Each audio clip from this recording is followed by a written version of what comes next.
ಓಂ ಶ್ರುತಿಸ್ಮೃತಿಪುರಾಣಾನಾಂ ಆಲಯಂ ಕರುಣಾಲಯಂ ನಮಾಮಿ ಭಗವತ್ಪಾದಶಂಕರಂ ಲೋಕಶಂಕರಂ ಶಂಕರಂ ಶಂಕರಾಚಾರ್ಯಂ ಕೇಶವಂ ಬಾದರಾಯಣಂ ಸೂತ್ರಭಾಷ್ಯಕೃತೌ ವಂದೇ ಭಗವಂತೌ ಪುನಃ ಪುನಃ. ಜೈ. ಇವರುಗಳ ಆಶೀರ್ವಾದ ತಗೊಂಡು ನಾವು ಶಾಂಕರ ವೇದಾಂತ ಸೌರಭದಲ್ಲಿ 4ನೇ ಪ್ರಕರಣ ಅಧ್ಯಾರೋಪ ಅಪವಾದ, ಇದರಲ್ಲಿ ಒಂದೆರಡು ಪೇಜ್ ಆಗಿತ್ತು, ಮುಂದಕ್ಕೆ ಮಾಡ್ಕೊಂಡು ಹೋಗೋಣ.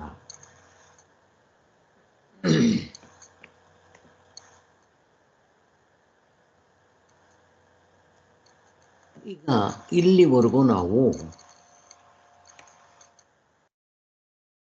ಸಾರ್ವತ್ರಿಕ ಪೂರ್ಣಾನುಭವ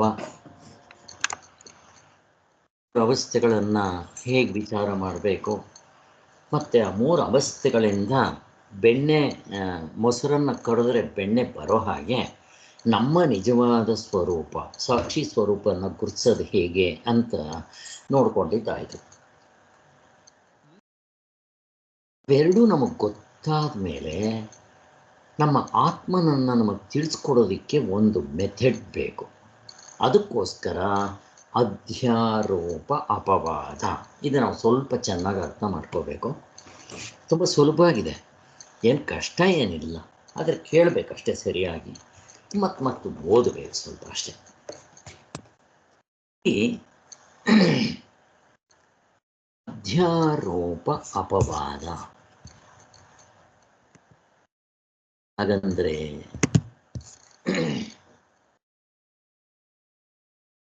ಈಗ ಆತ್ಮನ್ ತಿಳ್ಕೊಳ್ಳೋದಿಕ್ಕೆ ಒಂದು ಮೆಥಡ್ ಬೇಕಾ ಅಂತ ಒಂದು ಪ್ರಶ್ನೆ ಬರುತ್ತೆ.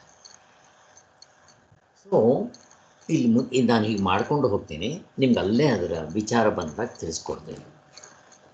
ಒಟ್ಟಿನಲ್ಲಿ ಸ್ಥೂಲವಾಗಿ ಅಧ್ಯಾರೋಪ ಅಪವಾದ ಸಂಸ್ಕೃತ ವರ್ಡ್ ಇರೋದರಿಂದ ನಮಗಿದು ಬೇಗ ಗೊತ್ತಾಗದೇ ಇರಬಹುದು. ಅಧ್ಯಾರೋಪ ಅಂದರೆ ಇಲ್ಲದ್ದನ್ನು ತಂದು ಹಾಕೋದು, ಅಧ್ಯಾರೋಪ. ಅಪವಾದ ಅಂದರೆ ತೆಗೆದುಹಾಕೋದು. ಇಷ್ಟೇ.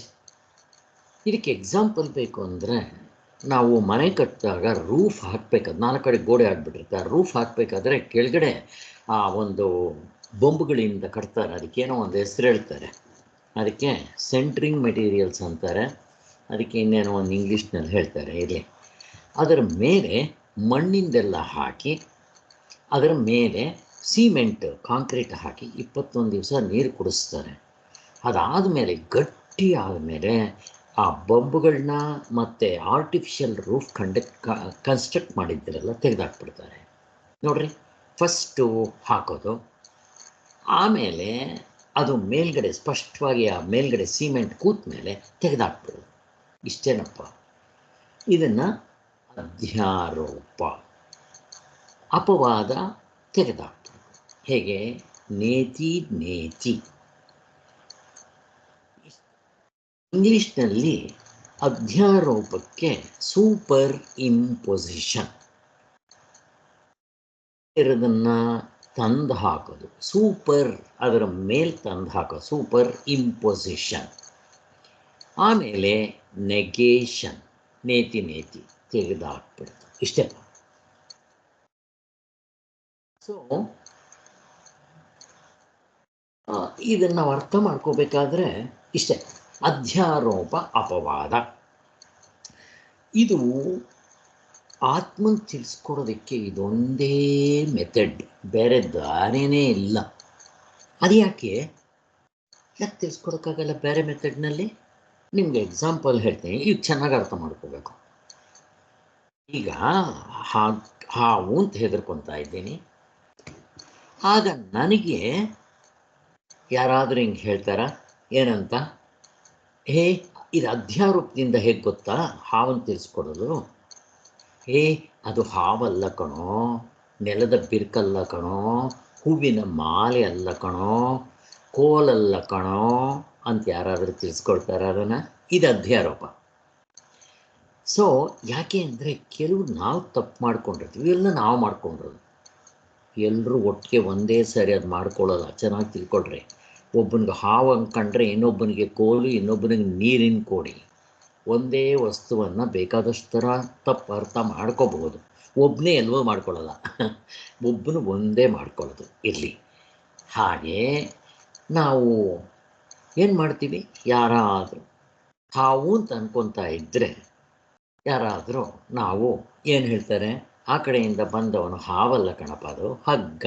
ಈಗ ನನಗೆ ಸಂಶಯ ಬರೋದು, ಅವನು ಏನು ಮಾಡ್ತಾನೆ ನನಗೆ ಅರ್ಥ ಆಗಬೇಕಾದ್ರೆ, ಅದು ಹಾವಲ್ಲ ಕಣೋ, ಅದು ಹಗ್ಗ, ಅದು ನೆಲದ ಬಿರ್ಕಲ್ಲ ಕಣೋ, ಅದು ಹೂವಿನ ಮಾಲೆ ಅಲ್ಲ ಕಣೋ, ಹಂಗೆ ಹೇಳ್ಕೊಂಡು ಕೂತ್ಕೊತಾನ ಇಲ್ಲ. ಏನು ಮಾಡ್ತಾನೆ, ಬಾಯಿ ಕರ್ಕೊಂಬಂದು ಅವನು ಟಾರ್ಚ್ ಇರುತ್ತೆ ತೋರಿಸ್ತಾನೆ, ಮುಗಿದು ಹೋಯ್ತು. ಇದಕ್ಕೆ ಅಧ್ಯಾರೋಪ ಪಾಪವಾದ ಯಾಕೆ ಬೇಕು? ಬೇಕಾಗಿಲ್ಲ. ಯಾಕೆ ಅಲ್ಲಿ ಹಾವು ಹಗ್ಗ ಎರಡೂ ನನಗೆ ಆಬ್ಜೆಕ್ಟ್ಸ್. ನಾನು ಕಣ್ಣಿಂದನೇ ನೋಡ್ಬಿಡ್ಬೋದು, ಇಂದ್ರಿಯಗಳಿಂದ ನೋಡ್ಬೋದು. ಇದು ಇನ್ಸ್ಟ್ರೂಮೆಂಟ್ಸಿಂದ ಕಂಡುಕೊಳ್ಳೋ ಅಂಥದ್ದು, ಡೈರೆಕ್ಟಾಗಿ ತೋರಿಸ್ಬಿಡ್ತಾರೆ. ಹಾಗೆ ಮಕ್ಕಳು ಲೆಕ್ಕ ಹೆಚ್ಚು ಕಡಿಮೆ ಮಾಡ್ತಾ ಇರ್ತಾರೆ. ಹೀಗೆಲ್ಲ ಕಣೋ ಹಾಗೆ, ಅವರು 6 ಬರೆಯೋ ಕಡೆ 4 ಬರ್ತಿರ್ತಾರೆ, ಹಿಂಗೆಲ್ಲ ಕಣೋ ಹಾಗೆ ಅಂತ 6 ಅಂತ ಬರೆದು ತೋರಿಸ್ಬಿಡ್ತಾರೆ, ಮುಗಿದು ಹೋಯ್ತು. ಯಾಕೆ? ಆಬ್ಜೆಕ್ಟು. ಈಗ ಇಲ್ಲಿ ಆತ್ಮನ ತಿಳಿಸ್ಕೊಡ್ಬೇಕು. ಆತ್ಮ ಅಂದರೆ ಯಾರು? ಪ್ರಶ್ನೆ ಕೇಳ್ತಾ ಇದ್ದೀನಿ, ಯಾರಾದರೂ ಒಬ್ಬರು ಹೇಳ್ರಿ. ಆತ್ಮ ಅಂದರೆ ಯಾರು? ನಾನೇ ಅದಾಗಿದ್ದೀನಿ ಸರ್. ನಾನೇ ಆಗಿದ್ದೀನಿ. ಅಲ್ಲಿಗೆ ವಿಷಯೀ ಸಬ್ಜೆಕ್ಟ್. ಪ್ರಪಂಚದಲ್ಲಿ ನಾನು ಏನು ತಿಳ್ಕೊಬೇಕಾದರೂ ಆಬ್ಜೆಕ್ಟ್ಸ್. ಅದಕ್ಕೆ ಡೈರೆಕ್ಟಾಗಿ ಇಂದ್ರಿಯ ಅನುಭವನ ವೇದನ ಅನುಭವದಿಂದ ತಿಳ್ಕೊಂಡ್ಬಿಡ್ಬೋದು. ಆದರೆ ನಾನೇ ಆಗಿರೋದ್ರಿಂದ ಅದನ್ನು ಹೇಗೆ ತಿಳ್ಕೊತೀರಾ? ಇದಿರೋದು. ಸೊ ಈಗ ಉದಾಹರಣೆಗೆ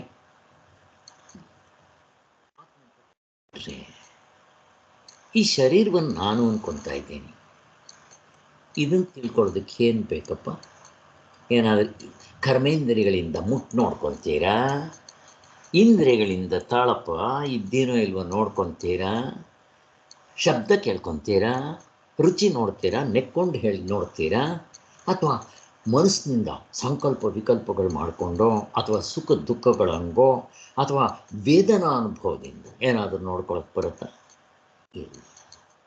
ಈಗ ನೋಡ್ತೀರಾ, ಸ್ವಯಂ ಸಿದ್ಧ ನಾನಿದ್ದೀನಿ ಅನ್ನೋದು ಏನಾದರೂ ಕೇಳಕ್ಕೆ ಹೋಗ್ಬೇಕು. ಯಾರನ್ನಾದರೂ ಒಂದು ಮಗು ನನ್ನ ಕೈ ಇಟ್ಕೊಂಡು ಜಾತ್ರೆಯಲ್ಲಿ ಬರ್ತಾಯಿದೆ, ಕಳೆದೋಗ್ಬಿಟ್ರೆ ಪೊಲೀಸ್ ಸ್ಟೇಷನ್ ಕಂಪ್ಲೇಂಟ್ ಕೊಡ್ತೇನೆ. ಅಕಸ್ಮಾತ್ ನಾನು ಜಾತ್ರೆಯಲ್ಲಿ 4 ದಿವಸದಿಂದ ತಿರುಗ್ತಾ ಇದ್ದೆ, ನಾನು ಕಳೆದೋಗ್ಬಿಟ್ಟಿದ್ದರೆ ಹೆಂಗಪ್ಪ ಅಂತ ಯಾರಾದರೂ ಚೆಕ್ ಮಾಡ್ಕೊತಾರಾ? ನಾನು ಸ್ವತಃ ಸಿದ್ಧ. ಅದಕ್ಕೆ ಯಾವ ಇಂದ್ರಿಯಗಳ ಅನುಭವ ಬೇಡ, ವೇದನಾ ಅನುಭವ ಬೇಡ, ಸ್ವತಃ ಸಿದ್ಧ ಅಲ್ವಾ? ಹೇಳ್ರಿ. ಮಧ್ಯರಾತ್ರಿಯಲ್ಲಿ ಎಬ್ರಿಸಿ ಅಲ್ಲಿ ತಿಳ್ಕೊಬೇಕೇನು ನಾನು ಇದ್ನೋ ಇಲ್ವೋ ಅಂತ? ಬೇಕಾಗಿಲ್ಲ. ನೋಡ್ರಿ, ನಿಜವಾಗ್ಲೂ ಅದು ನಾನಲ್ಲ. ಅಂಥದ್ದಕ್ಕೆ ನನಗೆ ಈ ಇಂದ್ರಿಯಗಳು ಏನು ಬೇಡ, ಇಂದ್ರಿಯಗಳು ಬೇಡ, 19 ಮುಖಗಳು ಬೇಡ, ಎಂಥದ್ದು ಬೇಡ. ಆದರೆ ಇಲ್ಲಿ ನನ್ನ ನಿಜವಾದ ಸ್ವರೂಪ ಈ 19 ಮುಖಗಳು ಅಲ್ಲ, ಇದರ ಹಿಂತಡಿಕೆ ಇರೋ ಆತ್ಮಸ್ವರೂಪ ನನ್ನ ನಿಜವಾದ ಸ್ವರೂಪ. ಅದು ಏನೋ ಅದು ನಾನೇ. ಇದು ಡೂಪ್ಲಿಕೇಟ್ ನಾನಾದರೆ ಅದು ಒರಿಜಿನಲ್ ನಾನು. ಡೂಪ್ಲಿಕೇಟ್ ನಾನುಗೆ ಇವೆಲ್ಲ ಬೇಡ ಅಂತ ಅಂದಮೇಲೆ ಒರಿಜಿನಲ್ ನಾನುಗೆ ಯಾಕೆ ಬೇಕಾಗತ್ತೆ? ಹೇಗಿದೆ ನೋಡ್ರಿ. ಹಾಗಾದರೆ ನನ್ನನ್ನು ಯಾರಾದರೂ ತೋರಿಸೋದಕ್ಕೆ ಅಧ್ಯಾರೋಪ ಬೇಕಾ? ಈ ನಾನು ನಮ್ಗೆ ಪ್ರಶ್ನೆನೇ ಬರೋದಿಲ್ಲ. ಮೆಂಟಲ್ ಹಾಸ್ಪಿಟ್ಲಲ್ಲಿ ಕೆಲವು ಪೇಷಂಟ್ಗಳಿಗೆ ಬರ್ಬೋದು, ನಾನಂದರೆ ಯಾರೋ ಗೊತ್ತಿಲ್ಲ ಸ್ವಾಮಿ ಅಂತ ಹೇಳ್ಬೋದು. ಯಾಕೆ? ಬುದ್ಧಿ ಭ್ರಮಣೆ ಆಗಿದೆ. ಈಗ ನನ್ನದಕ್ಕೂ ಕೂಡ ಅಧ್ಯಾರೋಪ ಬೇಕಾಗಿಲ್ಲ. ಯಾರನ್ನ? ಈ ಡೂಪ್ಲಿಕೇಟ್ ಐನ್ ತೋರಿಸೋದಕ್ಕೆ ಅಧ್ಯಾರೋಪ ಬೇಕಾಗಿಲ್ಲ. ಅಂಥದ್ದು ಇದಕ್ಕಿಂತ ಹಿಂದುಗಡೆ ಇರೋ ಪರಮಾತ್ಮನ ತೋರ್ಸೋಕ್ಕೆ ಅಧ್ಯಾರೋಪ ಯಾಕೆ? ಪ್ರಶ್ನೆ. ಎರಡೂ ನಾನೇ. ಇದು ನಾನು ನೋಡಿಕೊಂಡ್ರು ನನಗೆ ಗೊತ್ತಾಗುತ್ತೆ ನಾನು ಇದ್ದೀನಿ ಇಲ್ಲ ಅಂತ. ಇಂದ್ರಿಯಗಳಿಂದ ನೋಡ್ಬೋದು, ಬೇಕಾದರೆ ಜಿಗ್ಟಿ ನೋಡ್ಕೋಬೋದು. ಕೆಲವು ಸಾರಿ ನಮಗೆ ನಾನು ಇಲ್ಲಿದ್ದೀನಿ ಅಯ್ಯೋ ಇಲ್ಲೇ ಇದ್ದೀನಿ ಅಂತ ಸ್ಪರ್ಶದಿಂದ ಜಿಗಿಟಿ ನೋವಿಂದ ತಿಳ್ಕೊತೀವಿ. ಎಲ್ಲಿ ಆತ್ಮನ ತಿಳ್ಕೊಡ್ರಪ್ಪ. ಯಾಕೆ? ಅಪ್ರಮೇಯನು. ಪ್ರಮೇಯಗಳಿಗೆ ಸಿಗೋದಿಲ್ಲ, ಇನ್ಸ್ಟ್ರೂಮೆಂಟ್ಸಿಗೆ ಸಿಗೋಲ್ಲ, 19ಕ್ಕೂ ಸಿಗೋಲ್ಲ. ಅವನು ಸ್ವತಃ ಸಿದ್ಧ. ಹೇಳಬೇಕು ಅಂತಂದರೆ ಇವನಿಗಿಂತ ಅವನು ಸಿದ್ಧ. ಇವನು ಎಚ್ಚರಕ್ಕೆ ಹೋದರೆ ಇವನಿರಲ್ಲ, ಕನಸ್ಕೋದ್ರೆ ಇವನಿರಲ್ಲ, ಕನಸಿನಿಂದ ಇಲ್ಲಿಗೆ ಬಂದರೆ ಅವನಿರಲ್ಲ, ನಿದ್ದೆಗೆ ಹೋದ್ರೆ ಇವರಿಬ್ಬರು ಇರಲ್ಲ. ಆದರೆ ಈ ಒರ್ಜಿನಲ್ ನಾನು ಯಾವಾಗಲೂ ಇರ್ತೀವಿ. ನೋಡ್ರಿ ಹೇಗಿದೆ. ಆದ್ದರಿಂದ ಅದನ್ನು ತಿಳ್ಕೋಬೇಕಾದ್ರೆ ಅವನು ಆಬ್ಜೆಕ್ಟ್ ಅಲ್ಲ, ಇನ್ಸ್ಟ್ರೂಮೆಂಟ್ಸಿಂದ ತಿಳ್ಕೊಳ್ಳೋಕೆ ಬರೋಲ್ಲ. ಮತ್ತು ಹೇಗೆ ತಿಳ್ಕೋಬೇಕು? ನೇರಾದ ಅನುಭವದಿಂದ ತಿಳ್ಕೋಬೇಕು. ಬಟ್ ಇವಾಗ ಸಾರ್ವತ್ರಿಕ ಪೂರ್ಣ ಅನುಭವದಿಂದ ನನ್ನ ನಿಜವಾದ ಸ್ವರೂಪವನ್ನು ನೇರಾದ ಅನುಭವದಿಂದ ತಿಳ್ಕೊಂಬಿಟ್ಟೆ. ನಾನು ಉತ್ತಮಾಧಿಕಾರಿ ಆಗಿಬಿಟ್ರೆ ಅಲ್ಲೇ ಉಳ್ಕೊಂಡ್ಬಿಡ್ತೇನೆ ನಿಜವಾಗ್ಲೂ, ಮತ್ತಿನ್ನೇನೂ ಬೇಕಾಗಿಲ್ಲ. ಹಾಗಿಲ್ವೇ? ನಾನಲ್ಲಿ ಆತ್ಮನಾಗಿದ್ದೀನಿ, ನನ್ನ ನಿಜವಾದ ಸ್ವರೂಪ ಇದೆಲ್ಲನೂ ಕಂಡಿಡ್ಕೊಂಡೆ, ಬಟ್ ಮುಕ್ತನಾಗಿದ್ದೀನ? ಹಾಗಿಲ್ಲ. ಈಗ ಮುಕ್ತನಾಗೋದಕ್ಕೆ ಏನು ಮಾಡಬೇಕು? ಇಲ್ಲಿ ಎಚ್ಚರದಲ್ಲಿ ಯಾವುದು ನಾನು ಅಲ್ಲವೋ ಅದನ್ನು ಬಿಡಬೇಕು. ಕರೆಕ್ಟ್ ತಾನೆ? ಇಷ್ಟೇ. ಬೇಸ್ಮೆಂಟ್ ಇಟ್ಕೊಂಡ್ರೆ ನಿಮ್ಗೆ ಅಧ್ಯಾರೋಪಾಪವಾದ ಅರ್ಥ ಆಗುತ್ತೆ, ಇಲ್ಲದ್ರೆ ಅರ್ಥ ಆಗೋಲ್ಲ. ಈಗ ಆತ್ಮನಾಗೋದಕ್ಕೆ ನ್ಯಾಚುರಲ್ ಆಗಿ ಏನು ಮಾಡ್ಬೇಕು ಹೇಳ್ರಿ? ಆತ್ಮನಾಗಬೇಕಾದ್ರೆ ನ್ಯಾಚುರಲ್ ಆಗಿ ಯಾರಾದರೂ ಹೇಳಿ. ಆತ್ಮನಾಗಬೇಕಾದ್ರೆ ಏನು ಮಾಡ್ಬೇಕು ನ್ಯಾಚುರಲ್ ಆಗಿ? ಅನಾತ್ಮ ತೆಗಿಬೇಕು. ಅಲ್ಲ, ಈಗ ನ್ಯಾಚುರಲ್ ಆಗಿ ದೇವರು ಕೊಟ್ಟಿರೋ ಸ್ಯಾಂಪಲ್, ನಿದ್ದೆಗೆ ಹೋಗಬೇಕು. ಏನು ಮಾಡಬೇಕಪ್ಪ ನೀವು? ನಿದ್ದೆಗೆ ಹೋಗಬೇಕು. ಇವಾಗ ನಿದ್ದೆಗೆ ಹೋದರೆ ಆತ್ಮನಾಗಿರ್ತೀರ. ಏನು ಮಾಡಬೇಕು? ಮನಸ್ಸು ಬಿಡಬೇಕು. ಅಷ್ಟೇ ತಾನೇ? ಮನಸ್ಸು ಇಟ್ಕೊಂಡು ನೀವು ನಿದ್ದೆಗೆ ಹೋಗಕ್ಕೆ ಬರುತ್ತಾ? ಬರೋದಿಲ್ಲ. ಏನು ಮಾಡಿದ್ರಿ? ಇವಾಗ ಅನಾತ್ಮವನ್ನು ಬಿಟ್ರಿ. ಇದು ದೇವರು ಸಹಜವಾಗಿ ಬಿಡಿಸಿದ್ದಾನೆ. ಈಗ ನಾನು ಎಚ್ಚರದಲ್ಲಿ ಇವುಗಳನ್ನ ಬಿಡಬೇಕು. ಹೇಗೆ ಬಿಡಬೇಕು? ಒಂದು ಮೆಥಡ್ ಬೇಕು. ಅದಕ್ಕೆ ಅಧ್ಯಾರೋಪ ಅಪವಾದ. ಐ ಥಿಂಕ್ ನಿಮ್ಗೆ ಇವಾಗ ಅರ್ಥ ಆಗಿದೆ ಅನಿಸುತ್ತೆ. ಮತ್ತು ಇದರಲ್ಲಿ ಇನ್ನೊಂದು, ಕೆಲವು ನಾನು ತಪ್ಪು ಮಾಡ್ಕೊಂಡಿರ್ತೀನಿ, ಏನು ಶಾಸ್ತ್ರ ಬೇಕಾಗಿಲ್ಲ. ಈಗ ಉದಾಹರಣೆ, ನಾವು ನಿನ್ನೆ ಕೂಡ ಎಲ್ಲ ನೋಡಿದ್ವಿ. ಈ ಶರೀರವನ್ನು ನಾನು ಅಂತ ಹೇಳಿದನ್ನು ಯಾರು ಹೇಳ್ಕೊಡ್ತಾರೆ? ನೈಸರ್ಗಿಕ, ಅನಾದಿ, ಅನಂತ ಯಾರು ಹೇಳ್ಕೊಡ್ಬೇಕಾ? ನಮಗೆ ಮಾತ್ರ ಅಲ್ಲ, ದೇವತೆಗಳಿಂದ ಹಿಡಿದು ಪ್ರಾಣಿಗಳವರೆಗೂ. ಎಲ್ಲಿ ಬಾಲ ಮುಟ್ರಿ ಗೊರ್ರನ್ನುತ್ತೆ. ಅದಕ್ಕೇನು ಯಾವ ವೆಟರ್ನರಿ ಸ್ಕೂಲಲ್ಲಿ ಹೇಳ್ಕೊಡ್ತಾರೇನೋ? ಇದು ನಾನು ಇಲ್ಲಿಂದ ಆಚೆಗೆ ನಂದು ಹೇಳ್ಕೊಡ್ಬೇಕು ಯಾರಾದರೂ? ಬೇಕಾಗಿಲ್ಲ. ಆದ್ದರಿಂದ ಇದು ನಾನು ತಪ್ಪು ಮಾಡ್ಕೊಂಡಿದ್ದೀನಿ. ಇವಾಗ ನಮ್ಗೆ ಚೆನ್ನಾಗಿ ಗೊತ್ತಾಗಿದೆ ಇದು ನಾನು ಅಲ್ಲ ಅಂತ. ಹೇಗೆ? ಅವಸ್ಥಾತ್ರಯ ವಿಚಾರದಿಂದ. ಈಗ ನಾನು ಬಿಡಬೇಕು, ಬಿಡಕ್ಕೆ ಬರ್ತಾ ಇಲ್ಲ. ಅದಕ್ಕೋಸ್ಕರ ಶಾಸ್ತ್ರ ಒಂದು ಮೆಥಡ್ ಉಪಯೋಗಿಸ್ತು. ಬಟ್ ಇದಕ್ಕೆ ಅಂತಃಕರಣ ಶುದ್ಧಿ ಇರಬೇಕು. ನೀವು ತತ್ವದಲ್ಲಿ ನಿಲ್ಲಬೇಕಾದ್ರೆ ಅದು ಇಂಪಾರ್ಟೆಂಟು. ಅದಕ್ಕೆ ಸಾಧನ ಚತುಷ್ಟಯ. ಅದಕ್ಕೆ ಹಿಂದೆ ಅಧ್ಯಾಯದಲ್ಲಿ ಹೇಳಿದ್ರು. ಫಸ್ಟ್ ಎತ್ಕೊಂತಾನೆ ನಮಗಿವೆಲ್ಲ ಕೇಳೋಕ್ಕೆ ಮೊದಲು ಸಾಧನ ಚತುಷ್ಟಯ ಯೋಗ್ಯತೆ ಇದೆಯಾ ಇಲ್ವಾ?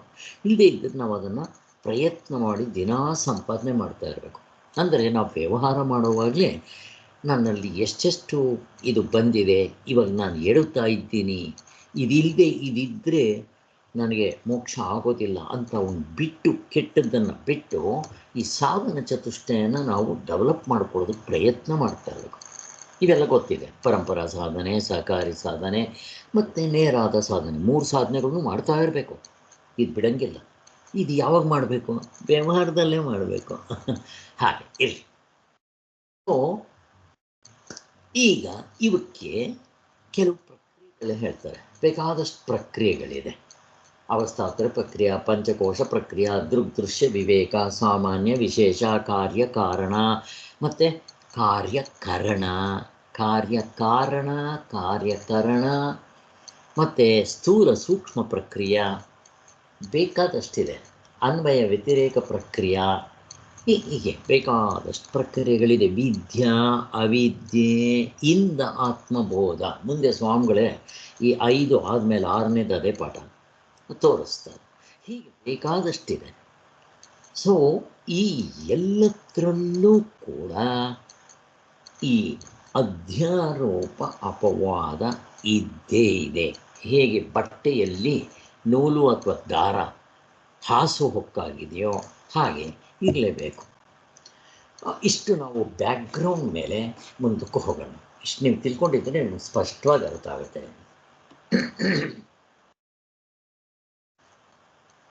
ಸೊ ಇದು ಭಗವದ್ಗೀತೆ ಶ್ಲೋಕಗಳಲ್ಲೆಲ್ಲ ಭಗವದ್ಗೀತೆ 18ನೇ ಅಧ್ಯಾಯದಲ್ಲಿ ಹೇಳಿದೆ, 13ರಲ್ಲಿ ಹೇಳಿದೆ. ಇವೆಲ್ಲ ಮೊನ್ನೆ ನೋಡಿದ್ದಾಯಿತು.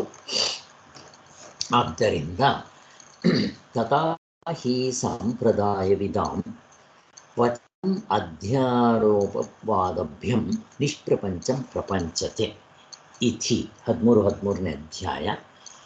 ಇಲ್ಲಿ ಇದೊಂದು ಮೆಥಡಾಲಜಿ ಅಷ್ಟೇ.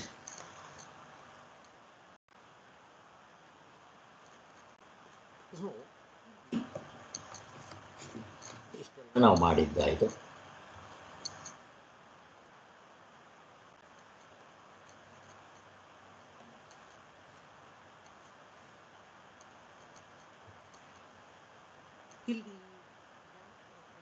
ನಾನಲ್ಲದ್ದು ಅನ್ನೋ ಒಂದು ಪ್ರಶ್ನೆ ಬರುತ್ತೆ. ಅಧ್ಯಾಸ ಏನಾಗಿದೆ? ಅಧ್ಯಾಸ ಅದು ಗೊತ್ತು ನಮಗೆ.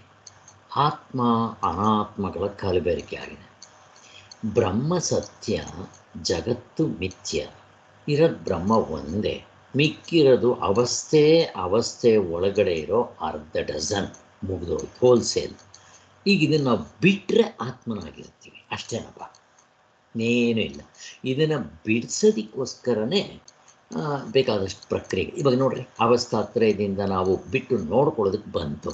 ನಿಜವಾಗಲೂ ನಾವು ನಚಿಕೇತನಷ್ಟು ಸಾಧನ ಚತುಷ್ಟ ಯೋಗ್ಯತೆ ಇದ್ದಿದ್ದರೆ ಇಷ್ಟೊತ್ತಿಗೆ ಯಾವಾಗಲೂ ಮೊದಲನೇ ಸಾರಿ ಮುಕ್ತರಾಗ್ಬಿಡ್ಬೇಕಾಗಿತ್ತು ಕೇಳಿದಾಗಲೇ. ಆಗಲಿಲ್ಲ ಅಂತಂದರೆ ನಮಗಿನ್ನೂ ಯೋಗ್ಯತೆ ಇಲ್ಲ ಅನ್ನೋದು ತಿಳ್ಕೊಬೇಕು. ಹೇಳಬೇಕು ಅಂತಂದರೆ ನಚಿಕೇತನಿಗೆ ಸಾರ್ವತ್ರಿಕ ಪೂರ್ಣಾನುಭವವನ್ನು ಹೇಳಬೇಕು ಅಂದರೆ ಇದ್ದಿದ್ದು ಸುಲಭ. ಅವನು ಅಷ್ಟು ಕಷ್ಟವಾಗಿರೋದನ್ನೇ ಟಕ್ ಅಂತ ಹಿಡಿದುಬಿಟ್ಟ ನೋಡ್ರಿ. ಆದ್ದರಿಂದ ಹಾಗೆ. ಆದರೆ ಸಾರ್ವತ್ರಿಕ ಪೂರ್ಣಾನುಭವದಲ್ಲೂ ಕೂಡ ಅಧ್ಯಾರೋಪವಾದ ಇದೆ ಅಲ್ವಾ?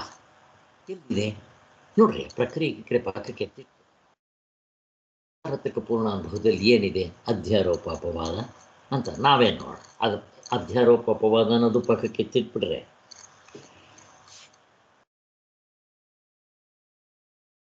ಎಚ್ಚರದಿಂದ ಕಾಣಿಸ್ಕೋದ್ರೆ ಎಚ್ಚರದಿಂದ ಅರ್ಧ ಡಜನ್ ಏನಾದರೂ ಎತ್ಕೊಂಡು ಹೋಗೋಕ್ಕಾಗುತ್ತಾ ಅಲ್ಲಿಗೆ? ಬಿಟ್ರಿ ನೀವು ಇದು ಸತ್ಯ ಅಂದ್ಕೊಂಡಿದ್ರಿ ಎಚ್ಚರದಲ್ಲಿ, ಅದು ಅಲ್ಲ ಅನ್ನೋದಕ್ಕೆ ಗಾಢನೆ ಕನಸ್ಕೋಗಿದ ತಕ್ಷಣ ಬಿಟ್ರಿ. ಏನಾಯಿತು? ನೀವು ಯಾವುದು ನಾನು ನನ್ನದು ಅಂತ ಅಂದ್ಕೊಂಡಿದ್ರು ಅಧ್ಯಾರೋಪ. ಕನಸ್ಕೋಗಿದ ತಕ್ಷಣ ನೀವೇ ಬಿಟ್ರಿ, ಅಪವಾದ ಮುಗಿದೋಯ್ತಪ್ಪ. ಏನಿದೆ ಈಗ ಅಲ್ಲಿ? ಭಿಕ್ಷುಕ ಮತ್ತು ಭಿಕ್ಷುಕನಿಂದ ಎಲ್ಲ ಅರ್ಧ ಡಜನ್ ನಾನು ನನ್ನದು ಅಂದ್ಕೊಂಡಿದ್ರಿ. ಈಗ ಎಚ್ಚರಕ್ಕೆ ಬಂದ್ರಿ, ತಗೊಂಬಂದ್ರ ನೀವು ಅಲ್ಲಿ ತಪ್ಪಾಗಿ ಅವುಗಳು ನಾನು ಅಂದ್ಕೊಂಡಿದ್ರಿ. ಇವೆಲ್ಲ ಸೂಪರ್ ಇಂಪೊಸಿಷನ್. ಯಾವುದ್ರ ಮೇಲೆ? ಪ್ರಶ್ನೆ ಕೇಳ್ತಾ ಇದ್ದೀನಿ. ಕಲ್ಪನಾ, ಯಾವುದ್ರ ಮೇಲಮ್ಮ ಇವೆಲ್ಲ ಸೂಪರ್ ಇಂಪೊಸಿಷನ್ನು? ಯಾವುದ್ರ ಮೇಲೆ? ಯಾರಾದರೂ ಹೇಳಿ. ಆತ್ಮನ ಮೇಲೆ. ಆತ್ಮನ ಮೇಲೆ ಇವೆಲ್ಲ ಹಾಕ್ಕೊಂಡಿದ್ದೀವಿ ನಾವು. ಹಾಕ್ಕೊಂಡಿರೋದು ಯಾರೇನು ಹಾಕಬೇಕಾಗಿಲ್ಲ. ಅಲ್ಲಿ ಕನಸಿನಲ್ಲಿದ್ದಾಗ ನೋಡ್ರಿ, ಆ ಭಿಕ್ಷುಕನೇ ನಾನು, ಅಲ್ಲಿ ಅಮ್ಮಿಕ್ಕಿರೋ ತಂದೆ ತಾಯಿಗಳು, ಮತ್ತು ಮನೆಗಳಿದೆ, ನಾನು ಭಿಕ್ಷೆ ಎತ್ತಬೇಕು, ನನ್ನ ಮನೆ ಆದಿದೇವಿಕ, ಸೂರ್ಯ ಚಂದ್ರ ನಕ್ಷತ್ರಗಳು, ಇವು ನಾವು ಹಾಕ್ಕೊಂಡಿರೋದು. ಈಗ ಎಚ್ಚರಕ್ಕೆ ಬಂದೆ, ಅಧ್ಯಾರೋಪ ಅಲ್ಲಿ ಮಾಡ್ಕೊಂಡಿದ್ದೆ, ಎಚ್ಚರಕ್ಕೆ ಬಂದಿದ ತಕ್ಷಣ ಅಪವಾದ ತೆಗೆದಾಕ್ಬಿಟ್ವಿ. ಇದ್ದೇ ಹೋದ್ನಪ್ಪ, ಎರಡರಲ್ಲೂ ಮಾಡಿಕೊಂಡಿರೋದನ್ನು ಬಿಟ್ಟು ಹೋದ್ನ ಇಲ್ವೋ, ಇಲ್ಲಿ ಅರ್ಧ ಡಜನ್ನು ಅದು ಅರ್ಧ ಡಜನ್ ಪೂರ್ತಿ ಬಿಟ್ಟೆ ಅಷ್ಟೆ. ಎರಡನ್ನೂ ಅಲ್ಲ, ಅಧ್ಯಾರೋಪ ಅಪವಾದ ತೆಗೆದಾಕ್ಬಿಟ್ಟು ನೆಗೇಷನ್ ಬಿಟ್ಟು ಬಿಡೋದು. ಇಷ್ಟೇನಪ್ಪ, ಸಿಂಪಲ್. ನೀವು ಯಾವುದೇ ಪ್ರಕ್ರಿಯೆ ತಗೊಳ್ರಿ, ಅದರಲ್ಲಿ ಇದು ಹಾಸು ಹೊಕ್ಕಾಗಿದೆ. ಆದ್ದರಿಂದ ಈ ಹೆಸರೊಂದು ಇವಾಗ ಕೊಡ್ತಾ ಇದ್ದೀವಿ ಅಷ್ಟೇ. ಮೊದಲು ಏನು ಹೆಸರು ಕೊಟ್ಟಿರಲಿಲ್ಲ, ಇದು ನಾನಲ್ಲ ಅಂತ ಹೇಳ್ತಾ ಇದ್ವಿ. ಇಷ್ಟು ಅಷ್ಟೇ ಬಿಟ್ಟರೆ ಇನ್ನೇನಿಲ್ಲ. ಸೊ ಇದು ನಮಗೆ ಚೆನ್ನಾಗಿ ಅರ್ಥ ಆಯಿತು.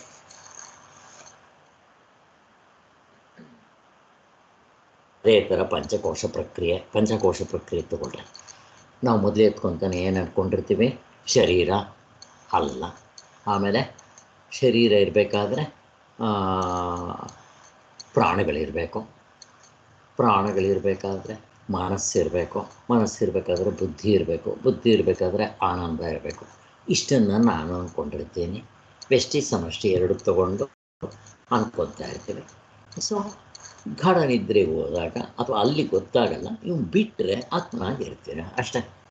ಕತ್ತಿ ಒಳಗಡೆ ಇಡ್ತೀವಲ್ಲ ನಾವು ಕತ್ತಿನ, ಅದರಲ್ಲಿ ಹಾಗೆ ಮೇಲ್ಗಡೆ ಇರೋ 5 ಕೋಶಗಳು, ಲೇಯರ್ಗಳು, ಒಳಗಡೆ ಆತ್ಮನಿರ್ತಾನೆ. ಇವನು ಬಿಡೋದಿಕ್ಕೋಷ್ಟೆ. ಅನ್ನಮಯ ಕೋಶ ನಾನಲ್ಲ, ಪ್ರಾಣಮಯ ಕೋಶ ನಾನಲ್ಲ, ಮನೋಮಯ, ವಿಜ್ಞಾನಮಯ, ಆನಂದಮಯ ನಾನಲ್ಲ. ಏನು ಮಾಡಿದ್ರಿ, ಮೊದಲು ಅದನ್ನು ನಾನು ಅಂದ್ಕೊಂಡಿದ್ರಿ, ಆಮೇಲೆ ಏನು ಮಾಡಿದ್ರಿ, ಅಪವಾದ ತೆಗೆದಾಕಿದ್ರಿ ಅಷ್ಟೇ. ಆತ್ಮನ ಉಳ್ಕೊಂಡ್ರಿ. ಈಗ ಎಲ್ಲದರಲ್ಲೂ ಇಷ್ಟೇ ಮಾಡಬೇಕಾಗಿರೋದು. ಸೊ ಇಷ್ಟು ನಮಗೆ ಬ್ಯಾಕ್ಗ್ರೌಂಡ್ ಮೇಲೆ ಮುಂದಕ್ಕೆ ಹೋಗೋಣ.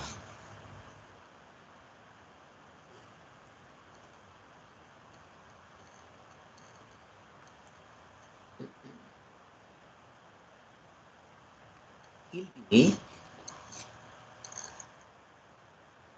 ಕಲ್ಪಿಸಿಕೊಂಡಿರುವುದನ್ನು ನಿಜವಾಗಿಲ್ಲವೆಂದು ಮನಗಾಣಿಸುವುದೇ ಇಲ್ಲಿ ಮಾಡಬೇಕಾಗಿದ್ದ ಕೆಲಸ ಹೊರತು ಇಲ್ಲಿ ಬ್ರಹ್ಮವನ್ನು ಹೊಸದಾಗಿ ಪ್ರಯತ್ನದಿಂದ ತಂದಿಡಬೇಕಾಗಿಲ್ಲ ಅಷ್ಟೇ.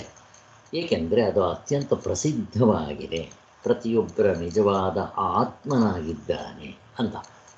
ಮತ್ತು ಈ ನೋಡ್ರಿ, ದೃಷ್ಟಾಂತದಲ್ಲೂ ಹಾಗೆ. ಈಗ ನಾನು ಹಾವು ಅಂತ ಹೆದರ್ಕೊತಾ ಇದ್ದೀನಿ, ಅಲ್ಲದನ್ನು ತೆಗೆದಾಕ್ಬೇಕಷ್ಟೆ ಅಲ್ವಾ. ಅದು ಹಾವು ತೆಗೆದಾಕ್ಬೇಕು, ನೀರಿನ ಕೋಡಿ, ನೆಲದ ಬೆರಕು ತೆಗೆದಾಕ್ಬೇಕಷ್ಟೆ. ಬಟ್ ಅಲ್ಲೇನ ಪ್ರಾಬ್ಲಮ್ ಬರಲ್ಲ, ಅದೇನು ತೆಗೆದಾಕೊಂಡು ಕೂತ್ಕೊಳ್ಳಲ್ಲ. ಮನುಷ್ಯಂದು ಹೇಳಿದ್ನಲ್ಲ, ಅದೇ ಥರ ಕರ್ಕೊಂಡು ಹೋಗ್ತಾರೆ, ಅಲ್ಲಿ ತೋರಿಸ್ತಾರೆ, ಮುಗಿದೋಗುತ್ತೆ. ನಿಮ್ಗೆ ಹಿಂದೆ ಹೇಳಿದ್ದೆ, ಒಂದು ಸಾರಿ ಯಾರೋ ಒಬ್ಬ ಅಂಗಡಿನಲ್ಲಿ ಕೆಲಸ ಮಾಡ್ತಾಯಿದ್ದ, ತಪ್ಪು ಕೆಲಸ ಮಾಡಿದ್ದ. ಅವನು ಸ್ವಲ್ಪ ದಡ್ಡ, ಏಯ್ ನೀನು ಮನುಷ್ಯನಲ್ಲ ಕಣೋ ಅಂತ ಬೈದ್ರಂತೆ.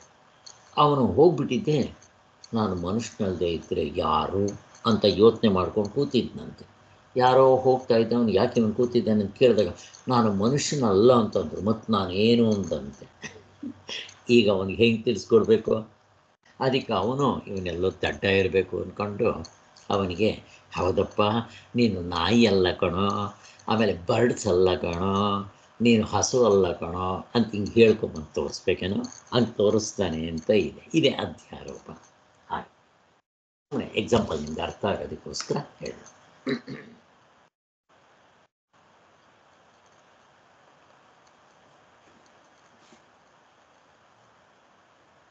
ಸೊ ನಿನ್ನೆ ಕೂಡ ನಿಮ್ಗೆ ಹೇಳಿದ್ದೆ, ಕೆಲವು ನಾವು ಮಾಡ್ಕೊತೀವಿ. ಈಗ ನಾನು ಹೇಳಿದ್ನಲ್ಲ, ಈ ಶರೀರ ನಾನು, ಮತ್ತು ಇಲ್ಲಿಂದ ಹೊರಗಡೆ ಇರೋದು ನನ್ನದು. ಆ ನನ್ನದು ಇದರಲ್ಲಿ ಕೂಡ ನಾನೇ ಮಾಡ್ಕೊಂಡ್ಬಿಡ್ತೀನಿ. ನಾವು ಮನೆ ಬಾಡಿಗೆ ಕೊಟ್ಟಿದ್ರೆ ಯಾರಾದರೂ ಮಳೆ ಹೊಡಿತಾ ಇದ್ರೆ ನಾನು ಎದೆ ಮೇಲೆ ಹೊಡೆದಂಗೆ ಆಗುತ್ತೆ, ಅಲ್ಲಿಗೇನು ಆ ಮನೆ ಕೂಡ ನಾನೇ. ಆ ಮನೆ ಸುಟ್ಟೋಗ್ತಾ ಇದ್ದರೆ ಅದು ಹತ್ತಿದ್ದು ನಿಮಗೆಲ್ಲ ಗೊತ್ತಿದೆ. ಆದ್ದರಿಂದ ಈ ಶರೀರವನ್ನು ನಾನು ಅಂದ್ಕೊತೀನಿ, ಇದಕ್ಕಿಂತ ಹೊರಗಡೆ ಇರೋದು ನನ್ನದು. ವ್ಯವಹಾರದಲ್ಲಿ ನಮಗೆ ಚೆನ್ನಾಗಿ ಗೊತ್ತಾಗ್ತಾ ಇದೆ. ಇವಾಗ ಹೆಂಡತಿ, ಮಕ್ಕಳು, ಮನೆ, ಮಠ, ಆಸ್ತಿ ಪಾಸ್ತಿ ಎಲ್ಲ ನಂದು ಅಲ್ಲಿ. ಆದ್ದರಿಂದ ಹೆಂಡತಿ ಸತ್ತೋಗ್ಬಿಟ್ರು, ಏನೋ ಲಾಸ್ ಆಯಿತು ಅಂತ ಹೇಳಿದ ತಕ್ಷಣ ಅಂತ ಇಲ್ಲಿ ಇವನು ಹಾರ್ಟ್ ಅಟ್ಯಾಕ್ ಸತ್ತೋಗ್ತಾನೆ ಅಂತಂದರೆ ಹೆಂಡತಿಯೇ ಇವನಾಗ್ಬಿಟ್ಟಿರ್ತಾನೆ. ಆದ್ದರಿಂದ ಇವುಗಳು ಕೂಡ ಅನಾತ್ಮವೇ. ಇವುಗಳನ್ನೆಲ್ಲ ನಾವು ತೆಗೆದುಹಾಕಬೇಕು ಅಂತ.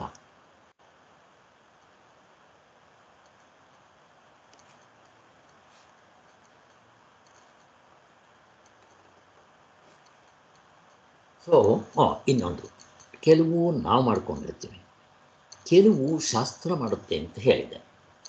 ಸೊ ಅವು ಕೂಡ ನಿಮ್ಗೆ ಹೇಳಿದ್ದೆ ಅವಸ್ಥಾತ್ರ ವಿಚಾರದಲ್ಲಿ, ನಿಮಗೆಲ್ರಿಗೂ ಗೊತ್ತಿದೆ ಅನಿಸುತ್ತೆ ಅವಸ್ಥಾತ್ರ ವಿಚಾರ. ಅಲ್ಲಿ ಇವಾಗ ಸುಮ್ಮನೆ ಇನ್ನೊಂದು ಸಾರಿ, ಅಲ್ಲಿ ಈಗ ಶರೀರ ನಾನು ಅಂದ್ಕೊಂಡಿದ್ದೆ, ಅದಾದಮೇಲೆ ಇದು ನೀನಲ್ಲಪ್ಪ ಅಂತ ತೋರಿಸ್ಕೊಟ್ರು. ಅವಸ್ಥಾತ್ರಯದಲ್ಲಿ ಒಂದೇ ಸಾರಿ ಆತ್ಮನ ತೋರಿಸ್ಬಿಡ್ತಾರೆ. ಮಾಂಡಿಕ್ಯ ಉಪನಿಷತ್ನಲ್ಲಿ ಸ್ಟೆಪ್ ಬೈ ಸ್ಟೆಪ್ ಕರ್ಕೊಂಡು ಹೋಗ್ತಾರೆ. ಇದು ನೀನಲ್ಲ ಅಂತ ತೋರಿಸಿ ಆಮೇಲೆ ಏನು ಮಾಡ್ತಾರೆ, ಆ ಸಪ್ತಾಂಗ, ಎಚ್ಚರದಲ್ಲಿ ವೈಶ್ವಾನರ, ಕನಸಿನಲ್ಲಿ ತೈಜಸ, ನಿತ್ಯಲ್ಲಿ ಪ್ರಾಜ್ಞ ಅಂತಂಗ ಹೇಳಿ, ಅಲ್ಲಿ ಸಪ್ತಾಂಗ ಅಂದರೆ ಅದಕ್ಕೂ ಎಕ್ಸ್ಟ್ರಾ ಫಿಟ್ಟಿಂಗ್ಸ್ ಇದೆ. ಇವೆಲ್ಲ ನಿಮ್ಗೆ ಹೇಳಿದ್ದೆ. ಹೀಗೆ ಯಾಕೆ ಹೇಳಿದೆ ಮತ್ತೆ ಅಂತಂದರೆ, ಕೆಲವು ನಾವು ತಪ್ಪು ಮಾಡ್ಕೊಂಡಿರ್ತೀವಿ, ಅದನ್ನೂ ಶಾಸ್ತ್ರ ತೆಗೆದಾಗುತ್ತೆ. ಇದನ್ನು ನಮಗೆ ಸ್ಟೆಪ್ ಬೈ ಸ್ಟೆಪ್ ಕರ್ಕೊಂಡು ಹೋಗೋದಕ್ಕೆ ನಮಗೆ ಶಾಸ್ತ್ರ ಕೆಲವು ಅಧ್ಯಾರೋಪ ಮಾಡುತ್ತೆ. ನಮಗೆ ಗೊತ್ತಿರೋದಿಲ್ಲ, ಶಾಸ್ತ್ರ ಹೇಳುತ್ತೆ, ಹೇಳಿದ ಮೇಲೆ ಹೌದು ಅಂತ ಅಂದ್ಕೊತೀವಿ ನಾವು. ಈಗ ಈ ಶರೀರ ನಾನು ಅನ್ನೋದು ಗೊತ್ತು, ಸಪ್ತಾಂಗ ನನಗೇನು ಗೊತ್ತಿರುತ್ತೆ? ಈ ದ್ವಿಲೋಕವೇ ನಿನ್ನ ತಲೆ, ಅಗ್ನಿಯೇ ನಿನ್ನ ಮುಖ, ಸೂರ್ಯಚಂದ್ರನ ನಿನ್ನ ಕಣ್ಣು, ಇವೆಲ್ಲ ನಮಗೆಲ್ಲಿ ಗೊತ್ತಿರುತ್ತೆ? ಶಾಸ್ತ್ರ ಮಾಡೋದು. ಆಮೇಲೆ ಏನು ಮಾಡುತ್ತೆ, ಅದನ್ನು ಚತುಷ್ಪಾದ 4ನೇ ಪಾದದಲ್ಲಿ, ಅಂದರೆ 4 ಅವಸ್ಥೆಗಳು ಅಂತ ಹೇಳ್ತಾರಲ್ಲ, ಅಲ್ಲಿಗೆ ಹೋದಾಗ ಇವಿಷ್ಟು ತೆಗೆದಾಕ್ಬಿಡ್ತಾರೆ ನೋಡಿ. ಇಲ್ಲಿಂದ ಅಲ್ಲಿಗೆ, ಅಲ್ಲಿಂದ ಅದರಲ್ಲಿರೋದು ಏನು ಅನಾತ್ಮ ಇದೆಯೋ, ಎಕ್ಸ್ಟ್ರಾ ಫಿಟ್ಟಿಂಗ್ಸ್ ಇದೆಯೋ, ಅವನ್ನು ತೆಗೆದಾಕ್ಬಿಟ್ಟು ಕೊಂಡಿಸ್ತಾರೆ ಹೀಗೆ. ಸೊ ಕೆಲವು ಶಾಸ್ತ್ರ ಮಾಡಿ ತೆಗೆದಾಕೋದು. ಸೊ ಇಲ್ಲಿ ಶಾಸ್ತ್ರದಲ್ಲಿ ಒಂದು ಪ್ರಶ್ನೆ ಕೇಳ್ತಾರೆ, ಶಂಕರಾಚಾರ್ಯ ಒಂದು ಪ್ರಶ್ನೆ ಕೇಳ್ಕೊತಾರೆ, ಅಪೂರ್ವ ಪಕ್ಷಿ ಕೇಳಿ ಒಂದು ಪ್ರಶ್ನೆ ಹಾಕಿಸ್ತಾರೆ. ಅಲ್ಲ, ನಾವೇನೋ ಕೆಸರು ಮಾಡ್ಕೊಂಡಿದ್ದೀವಿ, ತೊಳ್ಕೊಬೇಕು ಅಂಥದ್ದು ಶಾಸ್ತ್ರ ಕೂಡ ಕೆಸರು ಮಾಡ್ಕೊಂಡು ತೊಳ್ಕೊಳ್ಳೋ ಅಂಥ ಅವಶ್ಯಕತೆ ಏನು ಅಂತ ಪ್ರಶ್ನೆ ಕೇಳಿದ್ರು. ಅದಕ್ಕೆ ಕೆಳಗಿಂದ ಒಂದೇ ಸಾರಿ PhDಗೆ ಹೋಗಿ ಬರಲ್ಲಪ್ಪ. ಅದರಿಂದ ಮೊದಲು ಒಂದು ಸ್ಟೆಪ್ಪು, ಆ ಸ್ಟೆಪ್ಪಿಂದ ಇನ್ನೊಂದು ಸ್ಟೆಪ್ಪು, ಇನ್ನೊಂದು ಸ್ಟೆಪ್ಪಿಂದ ಇನ್ನೊಂದು ಸ್ಟೆಪ್ಪು, ಮೇಲ್ಮೇಲಕ್ಕೆ ಹೋಗೋದಕ್ಕೆ ಸುಲಭ ಆಗುತ್ತೆ. ಈಗ ನಚಿಕೇತ ಹಂಗೆ ಹೋದ್ನೇನು ಅವನು? ಏನಿಲ್ಲ, ಅವನಿಗೆ ಅವಸ್ಥಾತ್ರನೇ ಹೇಳಲಿಲ್ಲ, ತತ್ವಮಸಿನೂ ಹೇಳಲಿಲ್ಲ. ಅಲ್ಲಿ ಹೇಳಬೇಕು ಅಂತಂದರೆ ಇದು ಅವನಿಗೆ ಕಠೋಪನಿಷತ್ನಲ್ಲಿ ಅವನಿಗೆ ಹೇಳಿದ್ದು ದೃಗ್ದೃಶ್ಯ ವಿವೇಕ. ಬರೀ ಅದನ್ನು ಹೇಳಿದ್ದಕ್ಕೆ ಅವನು ತತ್ವದಲ್ಲಿ ನಿಂತುಬಿಟ್ಟ. ಆ್ಯಕ್ಚುಲಿ ಈ ದೃಗ್ದೃಶ್ಯ ವಿವೇಕ ಕಠೋಪನಿಷತ್ನಲ್ಲಿ ಹೇಳಿರೋದು ಧ್ಯಾನದ ವಿಚಾರ. ಆದರೆ ಅವನು ಅದನ್ನೇ ಶ್ರವಣದಲ್ಲೇ ತಗೊಂಡು ನಿಂತ್ಕೊಂಡ್ಬಿಟ್ಟ. ಹೇಗಿದೆ ಇಷ್ಟು ಅಲ್ವಾ? ಹೀಗೆಲ್ರಿಗೂ ನಿಂತ್ಕೊಳ್ಳೋಕೆ ಬರುತ್ತಾ ನೋಡ್ರಿ? ಅಲ್ಲಿ ಹೇಳಿದ್ದಿಷ್ಟೇ ನಚಿಕೇತನಿಗೆ. ಪ್ರಪಂಚದಲ್ಲಿ ವಿಷಯಗಳಿದೆ. ಎಷ್ಟಿದೆ ವಿಷಯಗಳು? 5. ಶಬ್ದ, ಸ್ಪರ್ಶ, ರೂಪರಸ, ಗಂಧ. ಅವುಗಳನ್ನ ತಿಳ್ಕೊಳ್ಳೋದಕ್ಕೆ ನನಗೇನಿದೆ? 5 ಇಂದ್ರಿಯಗಳಿದೆ. ಅಲ್ಲಿಗೆ ವಿಷಯಗಳು ಹೊರಗಡೆ ಇದೆ, ನನ್ನ ಇಂದ್ರಿಯಗಳು ಒಳಗಡೆ ಇದೆ.